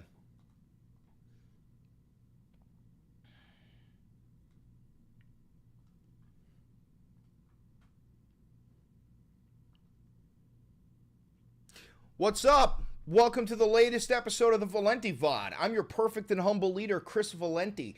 And it looks like the fucking Democrats are coming for David Hogg now. Because as we've talked about many times on this channel, the Democratic Party in the United States of America is a fucking cannibal. Okay? When we're talking about liberals here, like the run-of-the-mill Democrats, the Chuck Schumers, the Nancy Pelosi's, the Hakeem Jeffries, they are so obsessed with maintaining the status quo so that they can keep on fucking insider trading and profiting from the powers that be, that when a 25-year-old kid who survived a fucking school shooting comes in and becomes the vice chair at the DNC and tries to rattle some cages, all this fucking kid has said, David Hogg, he's the vice chair of the DNC. All he has said is that we need to get these fucking geriatric fucks out of positions of power because it's a gerontocracy. That's all he's saying. We've got like 90-year-old politicians who do not represent the Democratic voters. And now, because he's challenging the powers that be, this is the same thing that happened to Bernie Sanders, the same thing that happened to AOC, they are trying to remove him from his position as vice chair. So before we dive into that, okay, I want to watch a little bit of, this is from 3 weeks ago, he's on Face the Nation, talking about how we need to do something about gun violence, and we need to get these people out of office who don't want to do anything about it. The guy, he's 25 years old, he's younger than me, and he's doing the fucking work. And yet, not Republicans, not MAGA, Democrats are calling for him to be removed. If this is, if you ever needed proof that you need socialism, not liberalism, this is the fucking proof for you. So before we dive into this, make sure you like, comment, subscribe, and hit the notification bell. It costs you absolutely nothing, and a shitload of you who are watching do not subscribe. Just click that subscribe button, please, okay? If you want to help the channel financially, because I have no funding, I'm a real independent journalist, this is independent media. If you want to help fund the channel, you can become a patron on Patreon for $5. A huge shout out to everybody on Patreon who helps me out. You can become a member on YouTube for $5. Huge shout out to all of the members. You could buy some Valenti Videos merch right down below, and you can use the 40% off discount for the Ground News Vantage subscription located right down below. So let's watch David Hogg from 3 weeks ago on Face the Nation, okay, making some great arguments. So it's a 10-minute video. We're not going to watch the entire thing, but just watch. Welcome back to America Decides. The vice chair of the Democratic National Committee is defending his newly announced $20 million effort to unseat what he calls ineffective House Democrats. His name is David Hogg, and he joins me now. David, let's start with today's news. For those in the audience who may not remember, you are a survivor of the Parkland shooting in 2018. I'm sorry that that is true, and I appreciate what you have gone through. WT, it has led to the activism and activity we're going to talk about politically, but I will set that aside just for a second. How are you processing and absorbing today's news? I'm thinking about so this interview happened the day of the FSU shooting. So this kid survived a school shooting and is being interviewed the day of another school shooting. Friends that are at FSU. A lot of the young people who worked with us in March for Our Lives that I had to text and say, hey, are you okay? And thankfully, the friends that I texted are okay. But there's a lot of students from Parkland at FSU. And what really bothers me here is that in Florida... Could you imagine experiencing a shooting in high school and then going to college and having to live through another one? I would hate this fucking nation so much if that shit happened to me. In a bipartisan matter to pass reforms after Parkland. We passed a red flag law that has been used over 19,000 times to disarm people that are risk themselves and others. And no law is perfect by any means, clearly. But we still have so much more work to do. And my message today would be, let's figure out what we know that there's disagreements on this issue, obviously. But we all do agree on what matters most, which is that we need to do something. And we've seen the effects of that in Florida. And it's time for us to come back together again with the legislature in session and for Democrats and Republicans to focus on what we can agree on to make everybody safer so that things like this aren't headlines and they're history. Second time for your friends to go through this. Yes. Are they okay? I don't even know how to answer that because it's different for everybody. Because how are you supposed to go through it once? This is something that is not supposed to happen at all. We act like these are natural disasters in this country. It's not. This doesn't happen in other countries. It's a valid-ass point, dude. These mass shootings do not happen in other countries. These school shootings do not happen, at least to the scale that they happen in the United States. The one difference between us and those nations is the overwhelming amount of guns. There are more guns than people. I believe there's like 2.5 guns for each person in this nation. Now, I'm a gun owner. I believe in the Second Amendment, but I also believe in gun control. This is not a controversial take. My father fought in the Vietnam War, and he understood the same thing. He said there's plenty of weapons that, this is what he said, because he fought in Vietnam. He used to say there are plenty of weapons that I operated in the Vietnam War that no civilian would ever need for any reason. And his favorite example was an M60 machine gun. Okay, if you know what that is, that's the fucking thing that they would attach to the side of the helicopters when they were fucking flying. Like, you don't need one of those. You don't need it. Do you want it? Yeah, I want it. It's cool. But that's not a valid excuse. Versus when it comes to a sidearm or a shotgun or a rifle, these are things that you could make valid arguments for the necessity of owning, but not fully automatic machine guns with fucking 200 round belts or RPGs. You know what I'm saying? Again, but this is not the point of the video. What I wanted to show you was that this is a young, oh, my alarm's going off. This is a young 25-year-old kid, right? He's the vice chair of the DNC. He does great work. He talks about getting the ineffective Democrats out of Congress. We could watch a little bit of this. It's pretty unusual. Let's get here. Ultimately, the fatal flaw in the Democratic Party. David, I wanted to start with, what do you view as being the Democrats' fatal flaw right now? I mean, how much time do we have?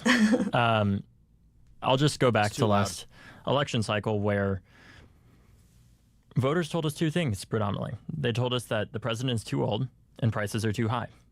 And with $2 billion behind us, we said effectively, no, he's not. Then yes, he is. And then we said, no, they aren't, right? Voters want people who are just honest with them, that say, we hear you. This is what we're doing to address those issues. They don't want to be shown a graph of the GDP and the S&P and the G7 that says, no, you don't understand. You shouldn't feel this way because this graph... No, you don't understand! Graph tells us otherwise. They want to be told what you were doing about the real challenges that they're facing. And I think, frankly, too, our party, people don't feel like we're fighting for them. So your proposed solution is... He's right. People don't feel like we're fighting for them, and that's exactly true. That's exactly true. The liberals who are in charge of the Democratic Party are not fighting for anyone other than their fucking stock margins, okay? So, Now that you've seen all this, you've seen that David Hogg is trying his best to try and bring some sort of change, some actual progressive policies to the Democratic Party. This is the reaction he's met with. DNC panel opens the door to removing David Hogg from his national post. The move, which could affect Hogg and Malcolm Kenyatta's vice chair positions, must be adopted by the full national body before it calls a new election. A Democratic National Committee panel on Monday recommended a new election for the post held by Vice Chair David Hogg, whose effort to challenge, quote, asleep at the wheel Democrats sparked a firestorm in the national party. While the panel's move was based on procedural complaint unrelated to the broader controversy surrounding Hogg, the committee is giving DNC members another option to squeeze the vice chair after he promised to spend $20 million in Democratic primaries against incumbent House members in safe blue districts. So what this is about is there are blue districts that have always voted blue. They've always voted blue. And the thing is, the politicians, the Democrat politicians who run those districts, they don't give a fuck about actually making policy decisions because they don't have to. These areas have always voted blue, right? It doesn't really matter about the Republican who challenges them because the Republican never wins. So instead of focusing on red versus blue and having the Democrats win in these states, David Hogg has proposed using $20 million to prop up better Democrats, to primary these motherfuckers out of their positions, these geriatric old fucks who don't give a shit about policy, about progressive policy. And because he's saying we need to shake up our own party a little bit, the DNC is trying to force him out of his fucking position. Hogg and DNC chair Ken Martin have been dueling over Hogg's plans. Most recently, Martin said Hogg should either sign a neutrality pledge or step down from his post. On Monday, the DNC Credentials Committee heard a complaint that alleged the body bungled its own rules when Hogg and Malcolm Kenyatta were elected as vice chairs in February. To move forward, the full national body would have to sign off on the resolution the committee approved. If it does, it would call for a new election for the two vice chair posts in question and therefore would remove Hogg and Kenyatta from their posts. In a statement, Hogg said, quote, "It's impossible to ignore the broader context of my work to reform the party which loomed large over this vote." Quote, "The DNC has pledged to remove me, and this vote has provided an avenue fast track for that effort." In a thread on X, Kenyatta said he is, quote, "pissed that this challenge was successful," while also swiping at the media and Hogg for misrepresenting the DNC panel's decision. Quote, "The Credentials Committee believed, as they stated, that they are remedying a procedural flaw, but doing so the way they did is a slap in my face. I'm frustrated, but I'll be okay," Kenyatta wrote, adding in another post that, quote, "This story is complex and I'm frustrated, but it's not about Hogg."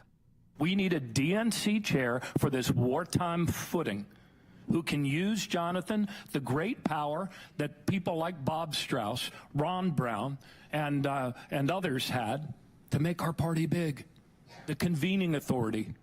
And that is why in my 100-day plan, within the first month, I will convene in every region of our great country state chair and county chair forums so we can listen to each other.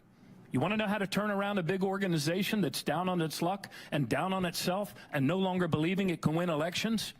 It begins by listening to people, talk to the people on the front lines doing the work. Yeah, exactly, which is why we're going to remove the one person who is actually representing the Democrat voters. We're just going to get rid of them entirely. We love that. We love that. So I also want to look at Fox News' coverage of this because obviously Fox News is giggling and shitting over this. They fucking hate David Hogg because he could bring good change to the Democratic Party. And if he did that, then there would be people to stand up against Trump. So they love this shit. All right, speaking of the Democrat Party, the self-proclaimed Party of Democracy is challenging one of their own as the DNC Credentials Committee voted to negate the results of Vice Chair David Hogg's election. Do you hear that little giggle? Listen to that again. Listen to this little giggle. Well, the vote centered on voted to negate the results of Vice Chair David Hogg's election. While the vote centered on a, quote, procedural error, Hogg says it was more, saying, quote, it is also impossible to ignore the broader context of my work to reform the party, which loomed large over this vote. The DNC has pledged to remove me, and this vote has provided an avenue to fast-track that effort. Fox News contributor and senior writer for the Washington Examiner, Joe Concha, joins us now. Joe, if Democrats cannot run an election to select the leaders within their own party, one, what does that say of their chances of defeating the other team, i.e. the Republicans, in 2026? But also, should Democrats really be the one lecturing all of us on things like voter ID, voter rights, secure elections, and the like? Yeah. Oh, boy, Todd, great questions. Well, to answer your second one, never again can any Democrat say with a straight face that they stand first and foremost for democracy and do what they just did to David Hogg, who, by the way, that's the thing, is that they are making valid points about the Democrat Party in and of itself. This is why I tell you guys all the time I fucking hate liberals. I'm not a fucking liberal. I'm a goddamn socialist, okay? I am much further to the left. I love Bernie Sanders. I love AOC. I don't agree with every single policy that they've put forward, but I understand that the neoliberalism that has dominated the Western world for the past 65 years has quite literally laid the groundwork for the fascist Trump regime to take over, because neoliberalism is all about doing nothing. Say what you're going to do, but then don't do it. For example, I don't know, a woman's right to an abortion, Roe v. Wade, right? The Obama administration could have codified that. They could have codified it into the Supreme Court, but they didn't. They didn't, because they wanted to be able to run on that. They wanted to be able to say that they're going to protect a woman's right to an abortion rather than actually codifying and actually protecting a woman's right to a fucking abortion. Oh, God. By the way, was a horrible choice. I've written about it in the Examiner. I've talked about it on Fox, this show, repeatedly. But this is not how to right a wrong. This is cowardly. It's downright out of the Soviet playbook. Remember, they installed Kamala Harris as the nominee without one vote from the public. True. And now this ridiculous, it was like, oh, can we get a do-over after David Hogg wasn't saying some of the things that they wanted to hear as a party? And apparently, Todd and Carly, he was removed due to a violation of Democratic Party rules requiring, quote, gender diversity for party officers, unquote. In other words, don't choose the best candidate. A bunch of boxes have to be checked off in the name of, you know, unhinged wokeism. And this is why the Democratic Party is as popular as shingles right now. 21% approval, with their number one calling card being save democracy, all while destroying it from within its own party. So, Todd, that's the answer to your first question. They can't lecture anybody again on this stuff when they are the last people that are practicing what democracy is, which means voting. Somebody gets chosen, and they just can't remove him because you don't like what he's saying or what she's saying, but that's exactly what they just did. All right, we also have to ask you about this because there's this coalition of people who work in Hollywood leaders, and they wrote President Trump a letter asking him to help them out by reducing taxes on TV and movie production. And they write, this is like Sylvester Stallone, I think, and Mel Gibson wrote Trump some fucking, like, blowing smoke up his ass and cradling his nuts ass letter. These potent tax measures would immediately make America more competitive, expand the American media industry, bring jobs back to America, and support the independent spirit of American business. The letter also, Joe, starts off saying, we appreciate and thank you for the support you have shown our industry. I am sure you have some thoughts on that. Hollywood giving a big thank you to President Trump. All right, so that's a completely different story that we can cover another time. How do you get out of here? Do you click escape? You do. You click escape. Okay, that's how you do it. You escape from Trump and his fucking loyalists. So, the Democratic Party fucking sucks, okay? The Republican Party is dead. It has been consumed by right-wing fascists, the MAGA movement, right? I genuinely, sometimes I pity old school Republicans because their entire ideology is gone. The whole idea of small government, right? That's gone. Trump is not doing small government. Trump is doing ginormous amounts of government overreach, okay? So, listen, the DNC is trying to go after its own people because the Democratic Party in this nation is a goddamn cannibal, okay? And the Republican Party has turned completely and totally fascist. This is why I tell you guys, you have to support leaders who actually represent you. People like AOC, people like Zohran Mamdani, people like Bernie Sanders. Not people who are solely interested in lining their pockets through insider trading. Nancy. Anyway, If you're watching this pre-recorded on YouTube, make sure to like, comment, subscribe, and hit that notification bell. It costs you nothing and it helps me immensely. If you're watching this live, you stay. We're not ending this. And also, if you're watching this pre-recorded, click that little video over there. I promise you it's an absolute fucking banger. Have a good one.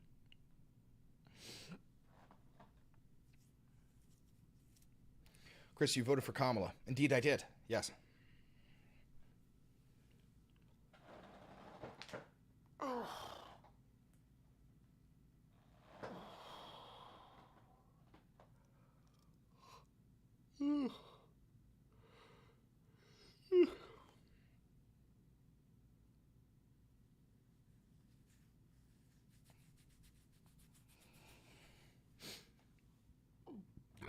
Excuse me. Chris, why you follow the Antichrist? What? Sorry, what? The fuck? What?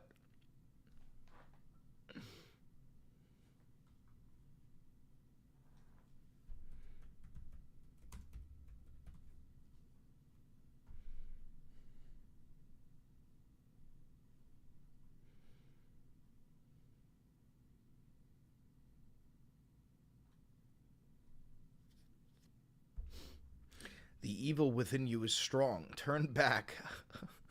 Are you Obi-Wan Kenobi? You can Obi-Wan kablow me, I'll tell you that much. You did not kill Anakin Skywalker.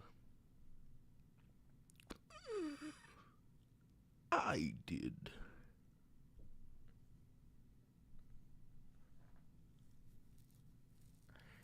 These are not the droids you're looking for.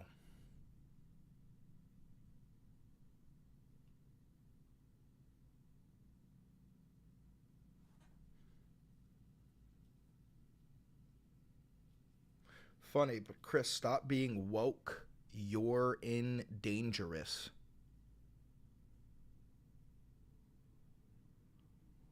What?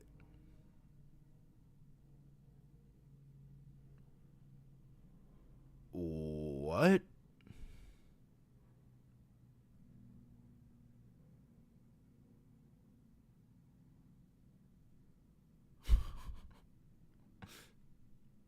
Fuck are we talking about right now, dog? You good? Are you good, bro?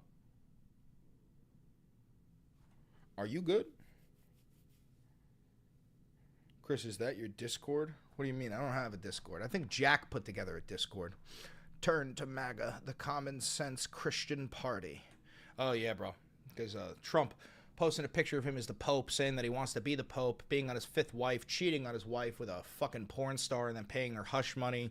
Yeah, all that. Great Christian values, dog. We love that. We love that.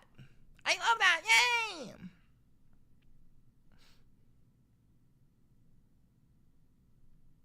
False. Everything I said is verifiably true.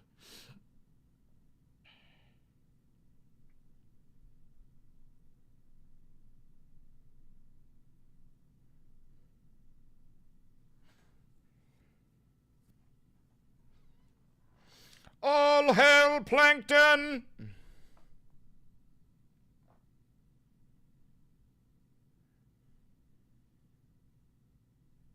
Trump cheated on all his wives? I know. I know.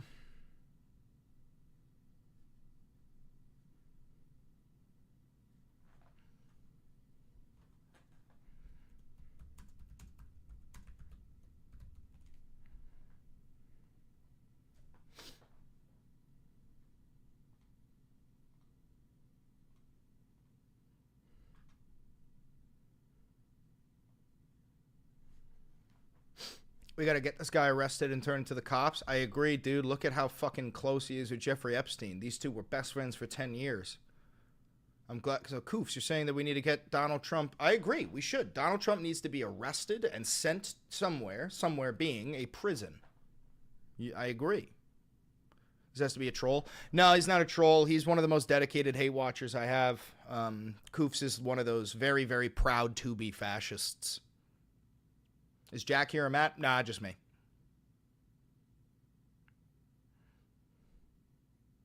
We got to send you to El Salvador? Thanks, bro. Appreciate that. I'm glad you're just willingly admitting that you're actually a fascist. Oh. See, chat, this is why I tell you, you are up against actual Nazis.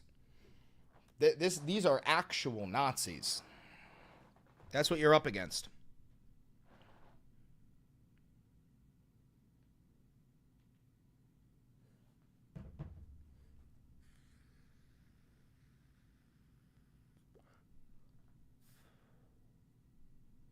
Don't know what being a fascist is? I know you don't know what being a fascist is. Doesn't stop you from being a fascist. You just said that you want me to be arrested, rounded up, and sent to El Salvador. Could you please tell me the reason? Let's try that.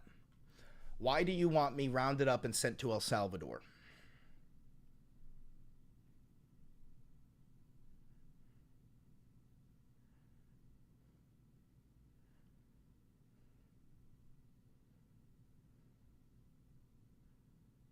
Have you noticed that the hate watch is all the same typos? Yeah, it's probably some fucking lunatic with like 10 different accounts.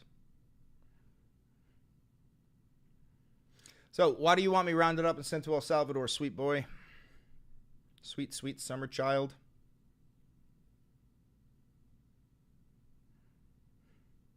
Terrorism. So you claim that I've committed an act of terrorism? What act of terrorism have I committed?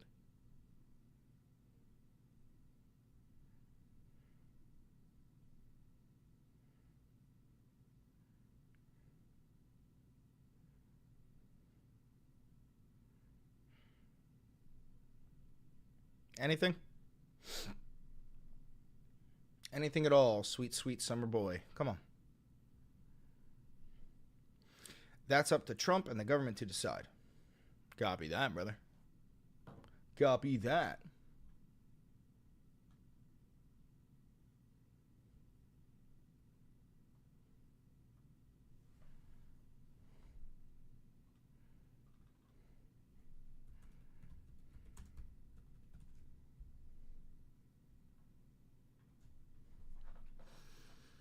Trump signs economic partnership with Saudi Arabia. I swear to God, if this is locked behind, it is. It's locked behind a paywall. Well, news should never have to cost money. That's insane.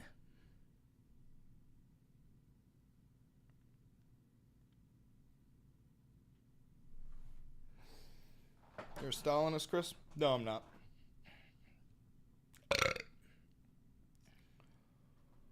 Whew.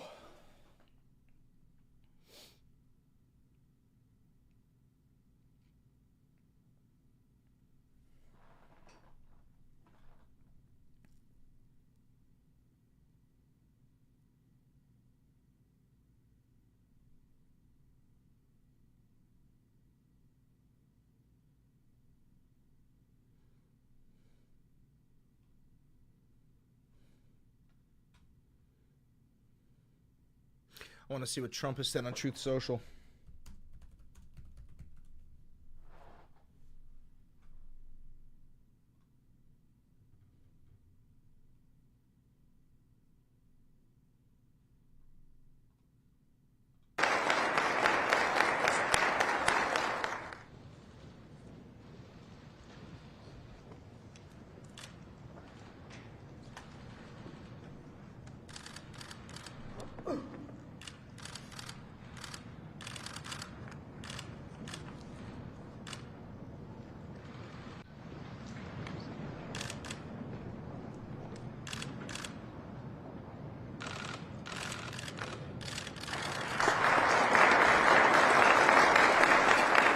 These two have been best friends for decades.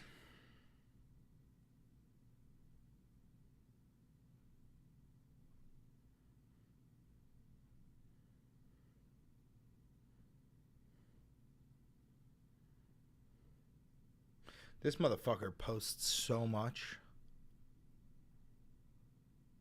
Starting today, the United States will no longer subsidize the health care of foreign countries and will no longer tolerate profiteering and price gouging. For the first time in many years, we'll slash the cost of prescription drugs, and we will bring fairness to America. Drug prices will come down. We're going to cut out the middlemen and facilitate the direct sale of drugs at the most favored nation price directly to the American citizen. I'm just so grateful to be here today. I never thought that this would happen in my lifetime. This is the most powerful executive order on pharmacy pricing and healthcare ever in the history of our nation. By getting our allies to pay a bit more, we'll course correct a problem that's gotten out of hand. We're standing up for the American consumer who's been paying far too high prices for far too long. We didn't take an oath to heal patients and then watch their life get ruined financially. We're going to do everything we can at the FDA to support this executive order. It's transformative. Thank you, Mr. President.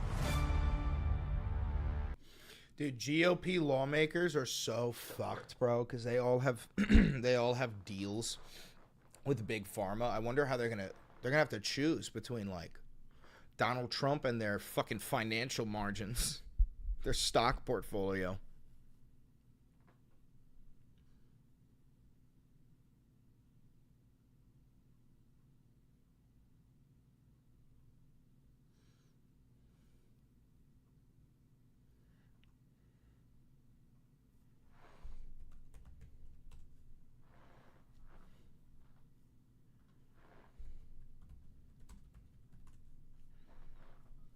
Oh, we're eating dirt. We're eating dirt.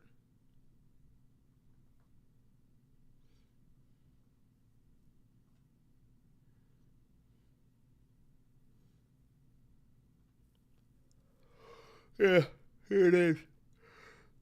Trump's drug pricing proposal puts the GOP senators in a tough spot.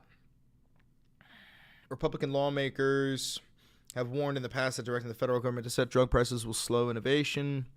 Now they're in the tough position of having to respond to Trump's latest move, which would cut deeply into pharmaceutical companies' profits. It'll cut into their fucking profits because these politicians are all insider trading.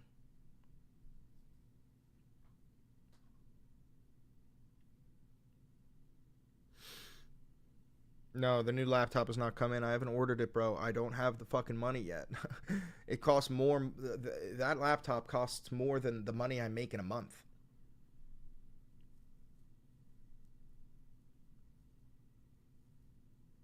Clearly wants lower drug prices, and it's something I think, like a lot of other issues, he's had passion about and believed in for a long time. Yeah, see? The pharmaceutical industry spent nearly $500 million in lobbying in 2024. So all these politicians that Trump is asking to, pass laws that'll lower the prices of drugs, they're all bought out by pharmaceutical industries.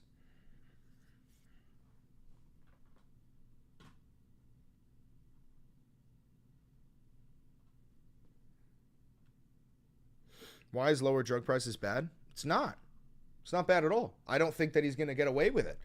I wish he could, but all of his GOP lawmakers, as we're seeing in this article, they all have direct ties to Big Pharma. Like, Big Pharma, it's called lobbying. They put together money and they donate to these campaigns because they say, we'll give you this money if when you get into power, you only pass laws that will benefit our profit margins. This will directly fuck with their profit margins. I highly doubt that he's going to get GOP lawmakers to fall in line here.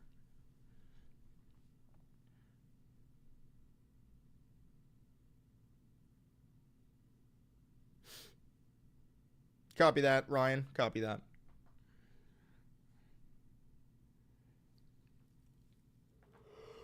I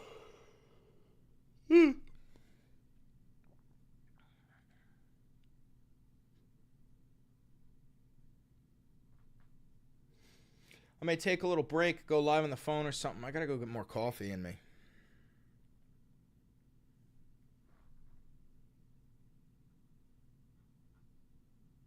Haircut is sick. Thanks, Didrik. Appreciate that.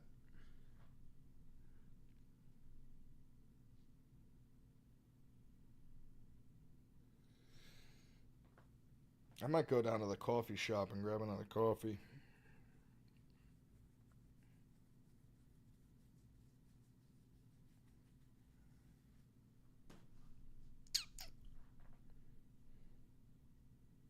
Discord would be gas. Yeah, it would. I don't know shit about Discord. I don't know how to set up one of those.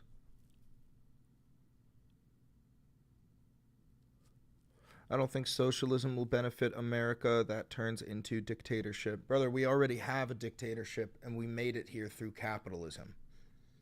So all these hypotheticals in your head, like we have real tangible dictatorship right now that was brought about through capitalism in front of your very eyes.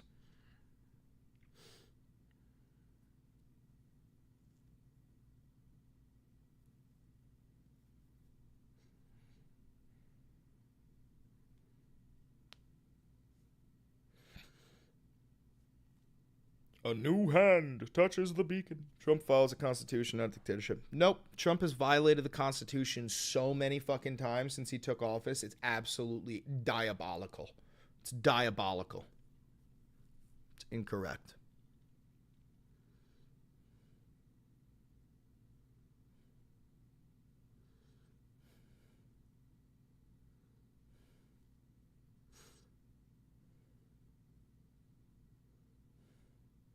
Thank you for the $2 donation, OBK. Appreciate you very much. The Constitution. The Constitution.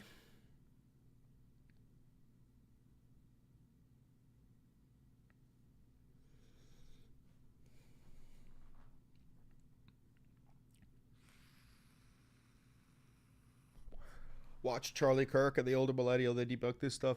We've got over this, dude. You look up to Charlie Kirk. Charlie Kirk has literally said that if his 9-year-old daughter was raped and impregnated, that he would then force her to give birth to that child. Now you're going to say, I don't have to agree with everything that he says.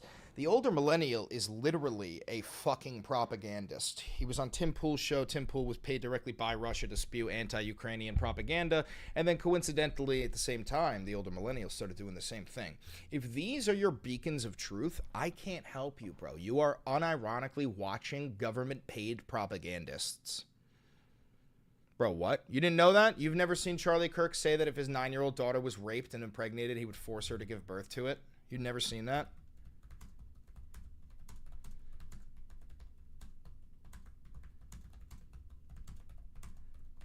You've never seen that?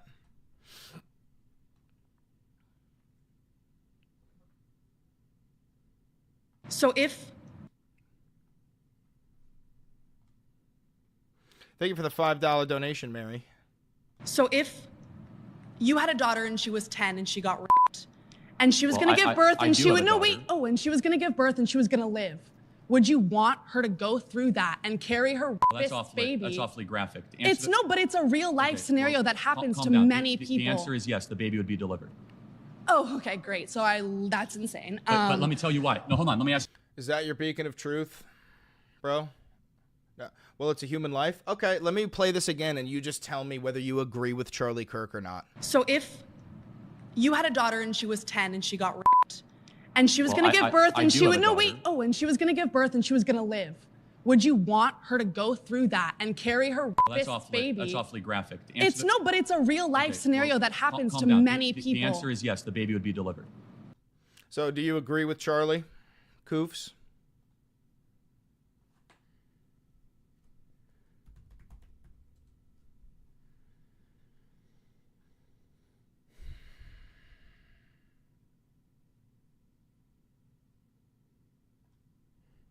I agree it's bad, but I want to preserve life. Yeah, okay, so yeah, dude, you are demented.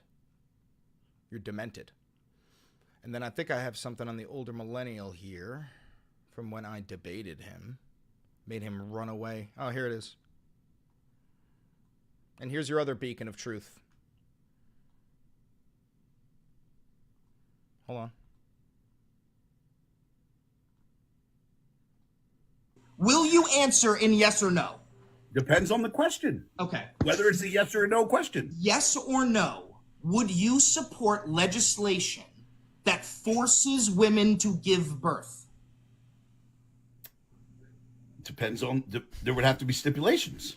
That's all I need to know about you, dude. You're a piece of shit. Yeah, you're the one who murdered a kid. Yeah, murdered a kid. Exactly. Yeah, dude, you... Did you see how he fucking ran? Did you see how he ran like a little bitch once he realized he just said that on camera? A little baby back bitch. That's a 41-year-old grown-ass man, dude. Holy shit. So yeah, those are your beacons of truth, dog. Those are your beacons of truth. Nobody can help you, dude. You're intellectually inferior. I can't save you, bro. You're like fucking brain dead. Did you, Chris? Did I murder a child? Let me ask you. Do you think I murdered a child? Why would I not be in jail? Are you out of your mind? Holy fuck, dude. I can't. Dude, oh my God. Oh my God. Thank you for the $2 donation, Egghead Show. Appreciate that.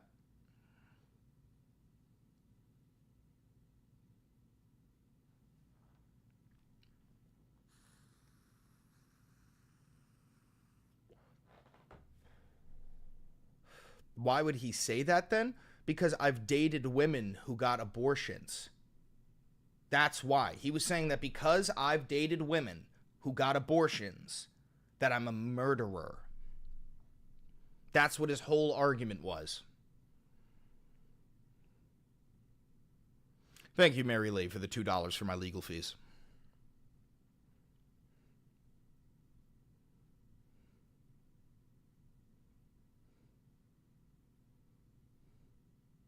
Peace out, Vale Drakmore. You have a good day, brother.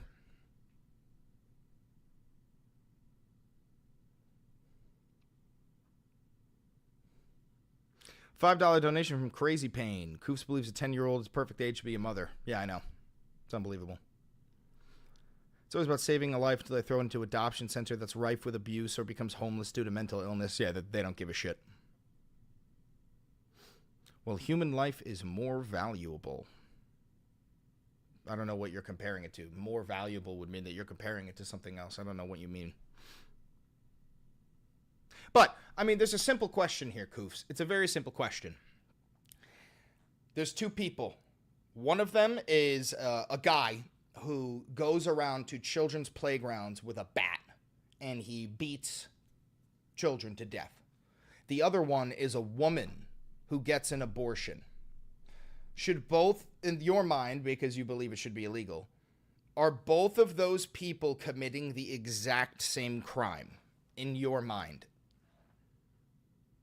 That's the fundamental question.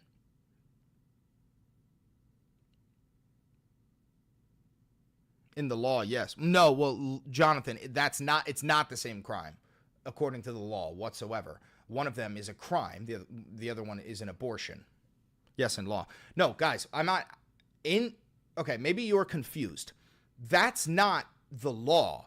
Are you saying that you would like that to be the law? That somebody who goes to a playground with a baseball bat and beats children to death, like 5-year-old kids, and then a woman who gets an abortion, are you saying that those two people should be charged with the same crime?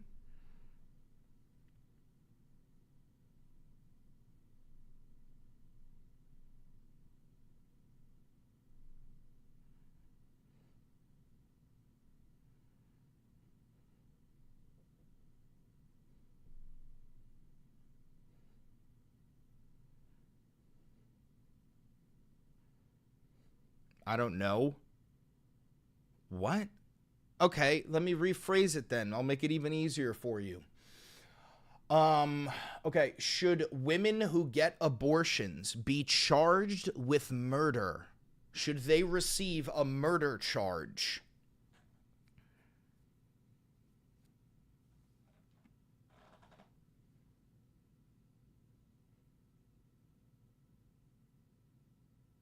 So in your situation, the person should be entitled to murder children with a bat? No, and you know that's not my position. I don't know why you're doing that. That's very fucking strange. Okay, so Koof says yes. That what abortion is murder? Okay, so if you believe abortion is murder, do you believe that all women who have gotten abortion? So wait, sorry. You said yes. You believe that all women who got abortions should be charged with murder, right? That's what you're saying? You believe all women who got abortions should be charged with murder, right? I'm not asking what an ectopic pregnancy is. He doesn't know what that is.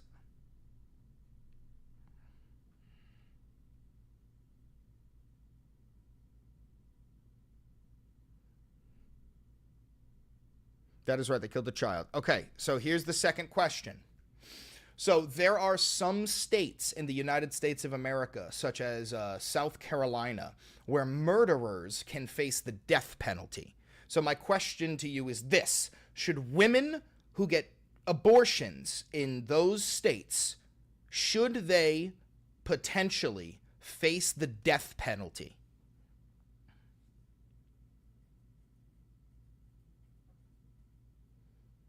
Because the death penalty is there for murderers, and you're saying that they're murderers. So should women who get abortions in those states face the death penalty?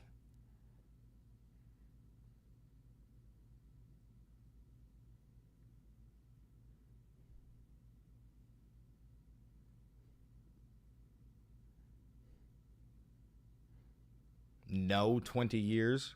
So you believe that committing a murder, in your mind, 20 years in prison is a good enough punishment or rehabilitation, that after 20 years you're good?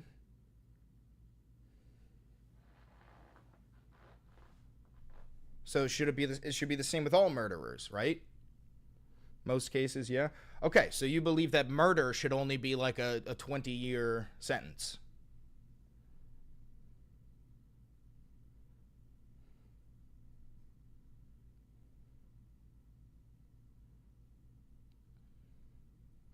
Personally, when it comes to murder, I believe that people who commit murder should be thrown in prison for life.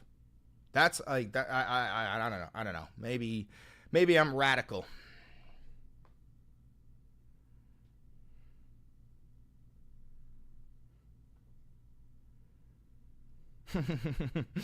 Nice, Cammy.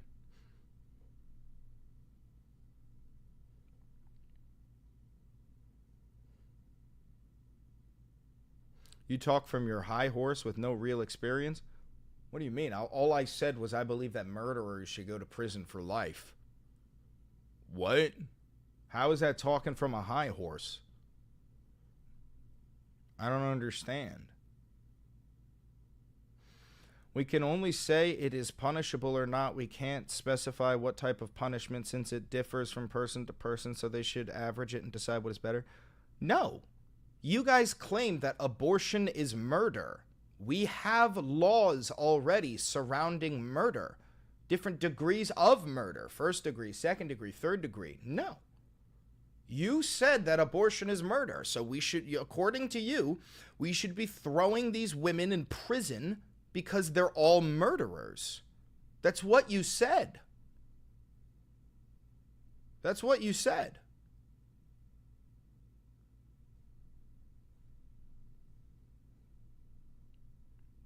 Yes. Okay, so Koofs, I'm going to ask you the same question I asked Older Millennial, and this will explain why you probably look to Older Millennial as a beacon of truth. So Koofs, would you support legislation, which is a big word for laws, would you support legislation that forces women to give birth? Would you support that?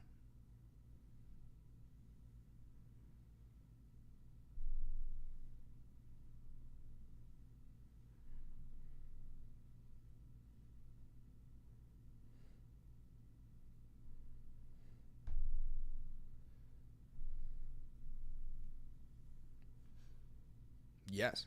All right. Well, dude, I hate to tell you, you're subhuman, inferior, and disdain to our society. We would be better if you just stopped breathing. That would definitely make our society better. I'm sorry. That's the reality.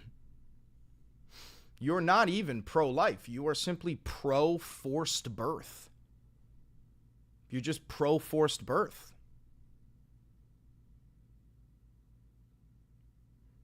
Support Trump getting money from Arabs because he is respected, not like Biden. Is that actually your take over the $400 million bribe? Is that your take?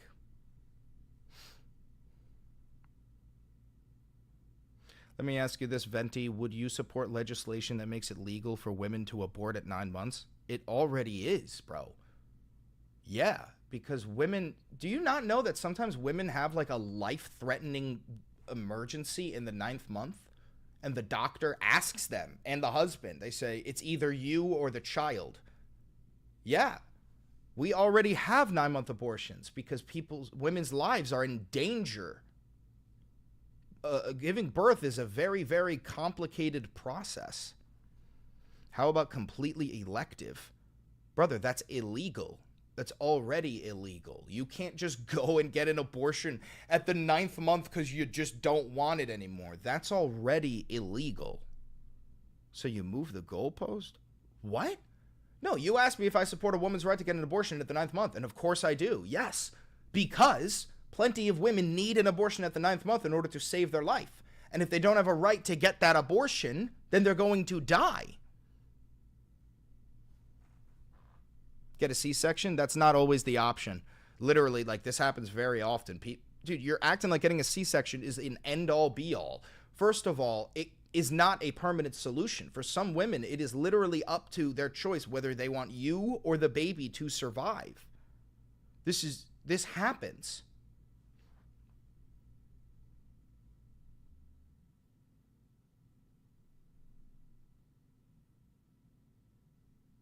This happened to my my aunt. And then the baby died, and they had to have a funeral for the fucking baby, and it was awful, and everyone was sad, and we had bought baby clothes and a baby's crib, and they had to choose between her or the baby, and they saved her life because they knew. And then now we have more cousins because they had more babies after that. But this happens, dude. This happened to my family.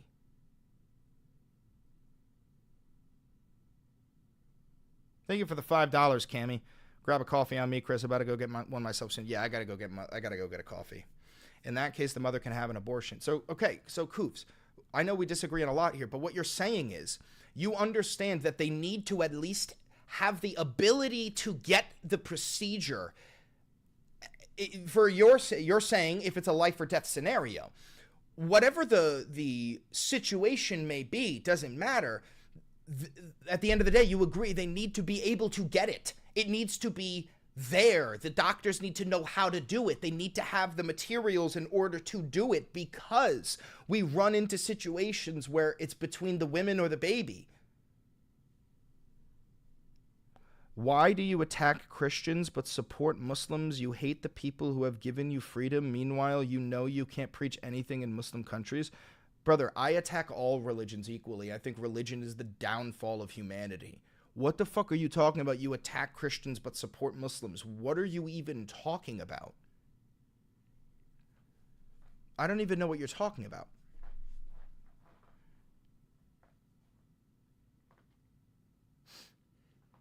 How you doing, John Zambrano? Welcome, welcome.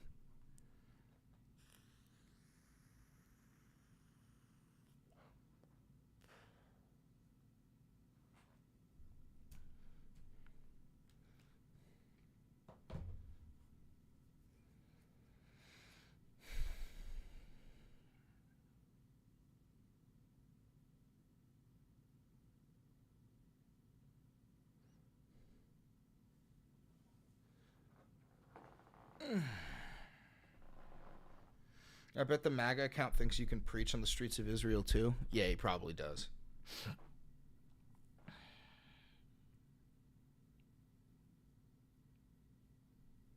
A woman has a right to choose whether she wants to keep the baby or not. If there are birth defects that would severely harm the child. Yeah, I agree. Wait, why did that message get deleted? What the fuck? Your message got deleted. Yeah, but why do you attack Christians and why do you hate them? I don't attack Christians and I don't hate Christians. You're hearing this from the horse's mouth. I'm telling you right now, I don't attack Christians and I don't hate Christians. I was raised Christian.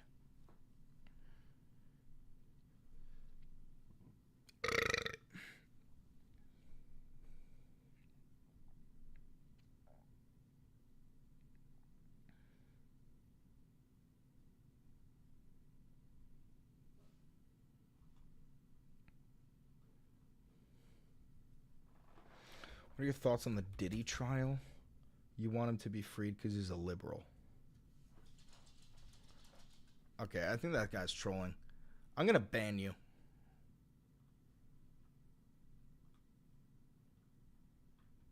Goodbye, Jonathan.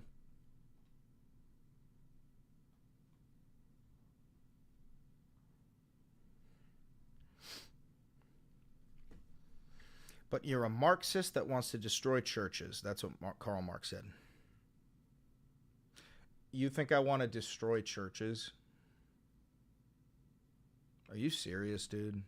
Oh my God, you're so fucking stupid. Dude, MAGA people are so fucking stupid.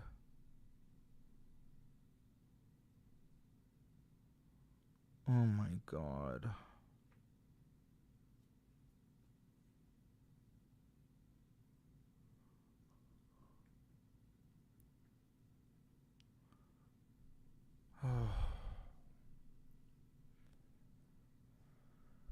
Oh, Jesus. These fucking people are so dumb.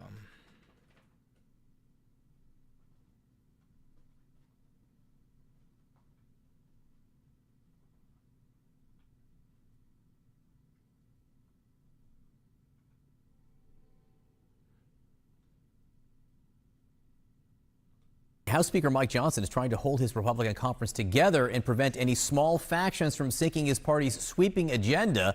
His efforts come amid warning signs from both hardliners and moderates as lawmakers return to Capitol Hill today. Let's get right to CNN's Lauren Fox, who joins us now with some new reporting. You know how much we love new reporting. Lauren, what have you learned? Yeah, I mean, it's really go time for several of the House's key committees as they begin to move forward with Donald Trump's agenda. They're going to hold key hearings today on Capitol Hill in the powerful Ways and Means Committee and the Energy and Commerce Committee, as well as in the Agriculture Committee. And they're going to be looking at making some sweeping changes to the country's food stamp program, to Medicaid, as well as making sure that some of Donald Trump's signature items from the 2017 tax bill are renewed, alongside some new proposals, including a temporary effort to try and stop taxes on tips and taxes on overtime. So those are the kinds of policies that they're going to be moving forward with today. But the task ahead for the House Speaker is one that is going to be massive. And that is because he is really trying to hold together a very fragile coalition in the House of Representatives. He has conservatives who are unhappy with this proposal, arguing that they need to see significant changes. They're very disappointed with the fact that they think leadership should have gone further in some of the Medicaid cuts. This is one of those conservatives, Chip Roy of the House Freedom Caucus. He said, "I remain open-minded because progress has been made based on our forceful efforts to force change, but we cannot continue down the path we've been going down, and we will need significant additional changes to garner my support." Meanwhile, the Speaker is also trying to work with some New York Republicans who have been adamant that they want to see a bigger increase in the state and local tax deduction for their constituents back home in a state like New York, which has a lot higher taxes locally. They are arguing that the 30,000 cap that they want to increase the 10,000 cap to is not high enough, and they are willing right now to stand in the way of this effort. So the committees are going to be doing their work today, likely through the night into the morning tomorrow. Then we expect at the end of the week the Budget Committee could cobble this all together. Then next week is that true test when this could go to the floor for a vote. I did talk to the Speaker a few minutes ago. He said that he was very optimistic they're going to stay on track this week. So we'll see. So let's get more now. Yeah, so Trump's tax plan is to literally just cut Medicaid, SNAP, and Social Security and use that money to pay for massive tax cuts for the 1%. It's fucking insane. Oh. Hi, the wench. Hi, Mama. Hi, Bean.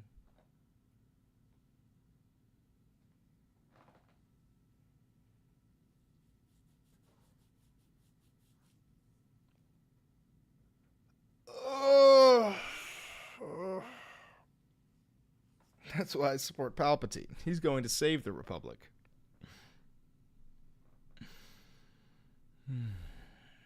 That is what makes America great again. Hell yeah, man. Cut the taxes for the 1% down to zero.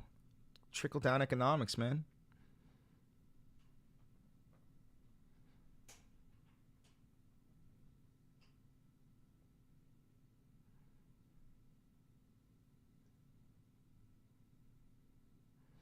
It's called trickle-down economics, Chris. Yeah, I know. And trickle-down economics doesn't work, has never worked, and every single historian and economist in America agrees.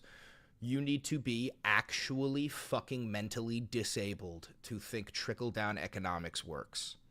It works, dude? No, Koofs, you're mentally disabled.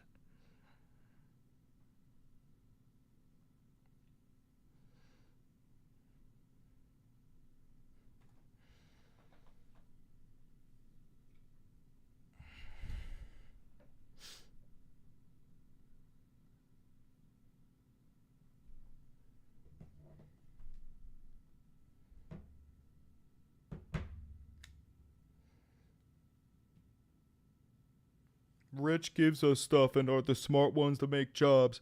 Yeah, guys, this guy's not convertible. This is the most fucking brain dead, mentally disabled fucking idiot I've ever had to deal with. I've dealt with a lot of MAGA chuds. This guy is actually the poster boy. You know who this reminds me of? Let me show you. You know who this reminds me of?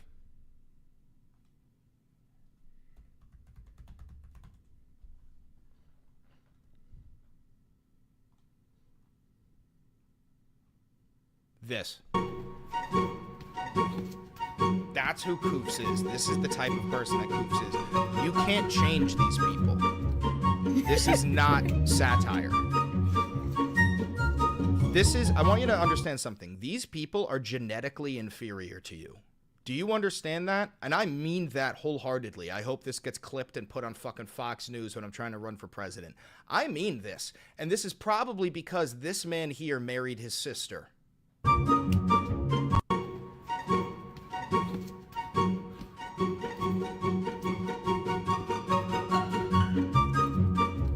What the fuck is this? This is MAGA.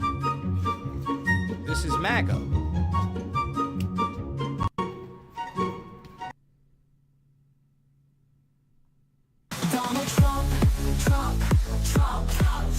Koofs, this is you.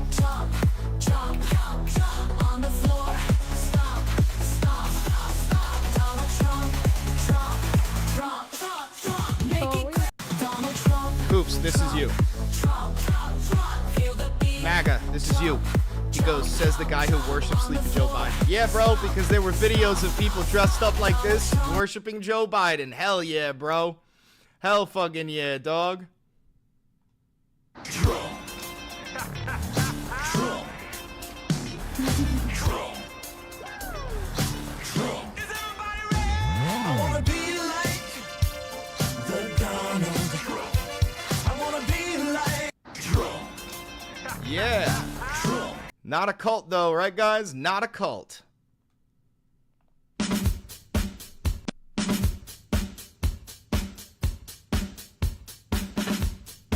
Yeah.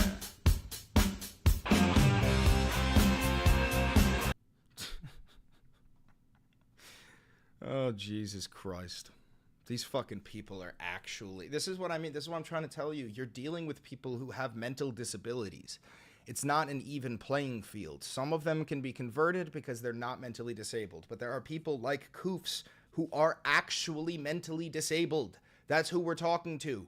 You can't fix them. You can point and laugh at them, but that's just... You can't fix that.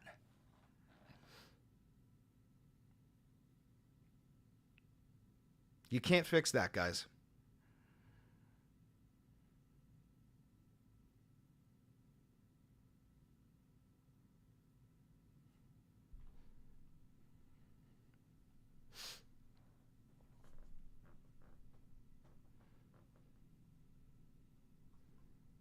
Anyway, I'm going to get ready to go. I got to go get some more coffee.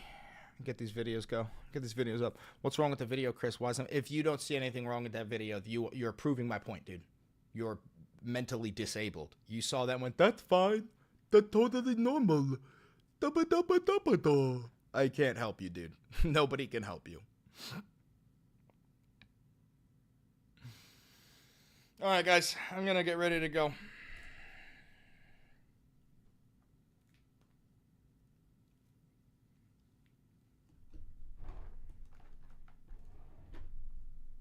Bye, guys. Thank you for tuning into the Valenti Videos broadcast. Don't forget to like, comment, subscribe, hit the notification bell, and do all the stuff to help the channel financially.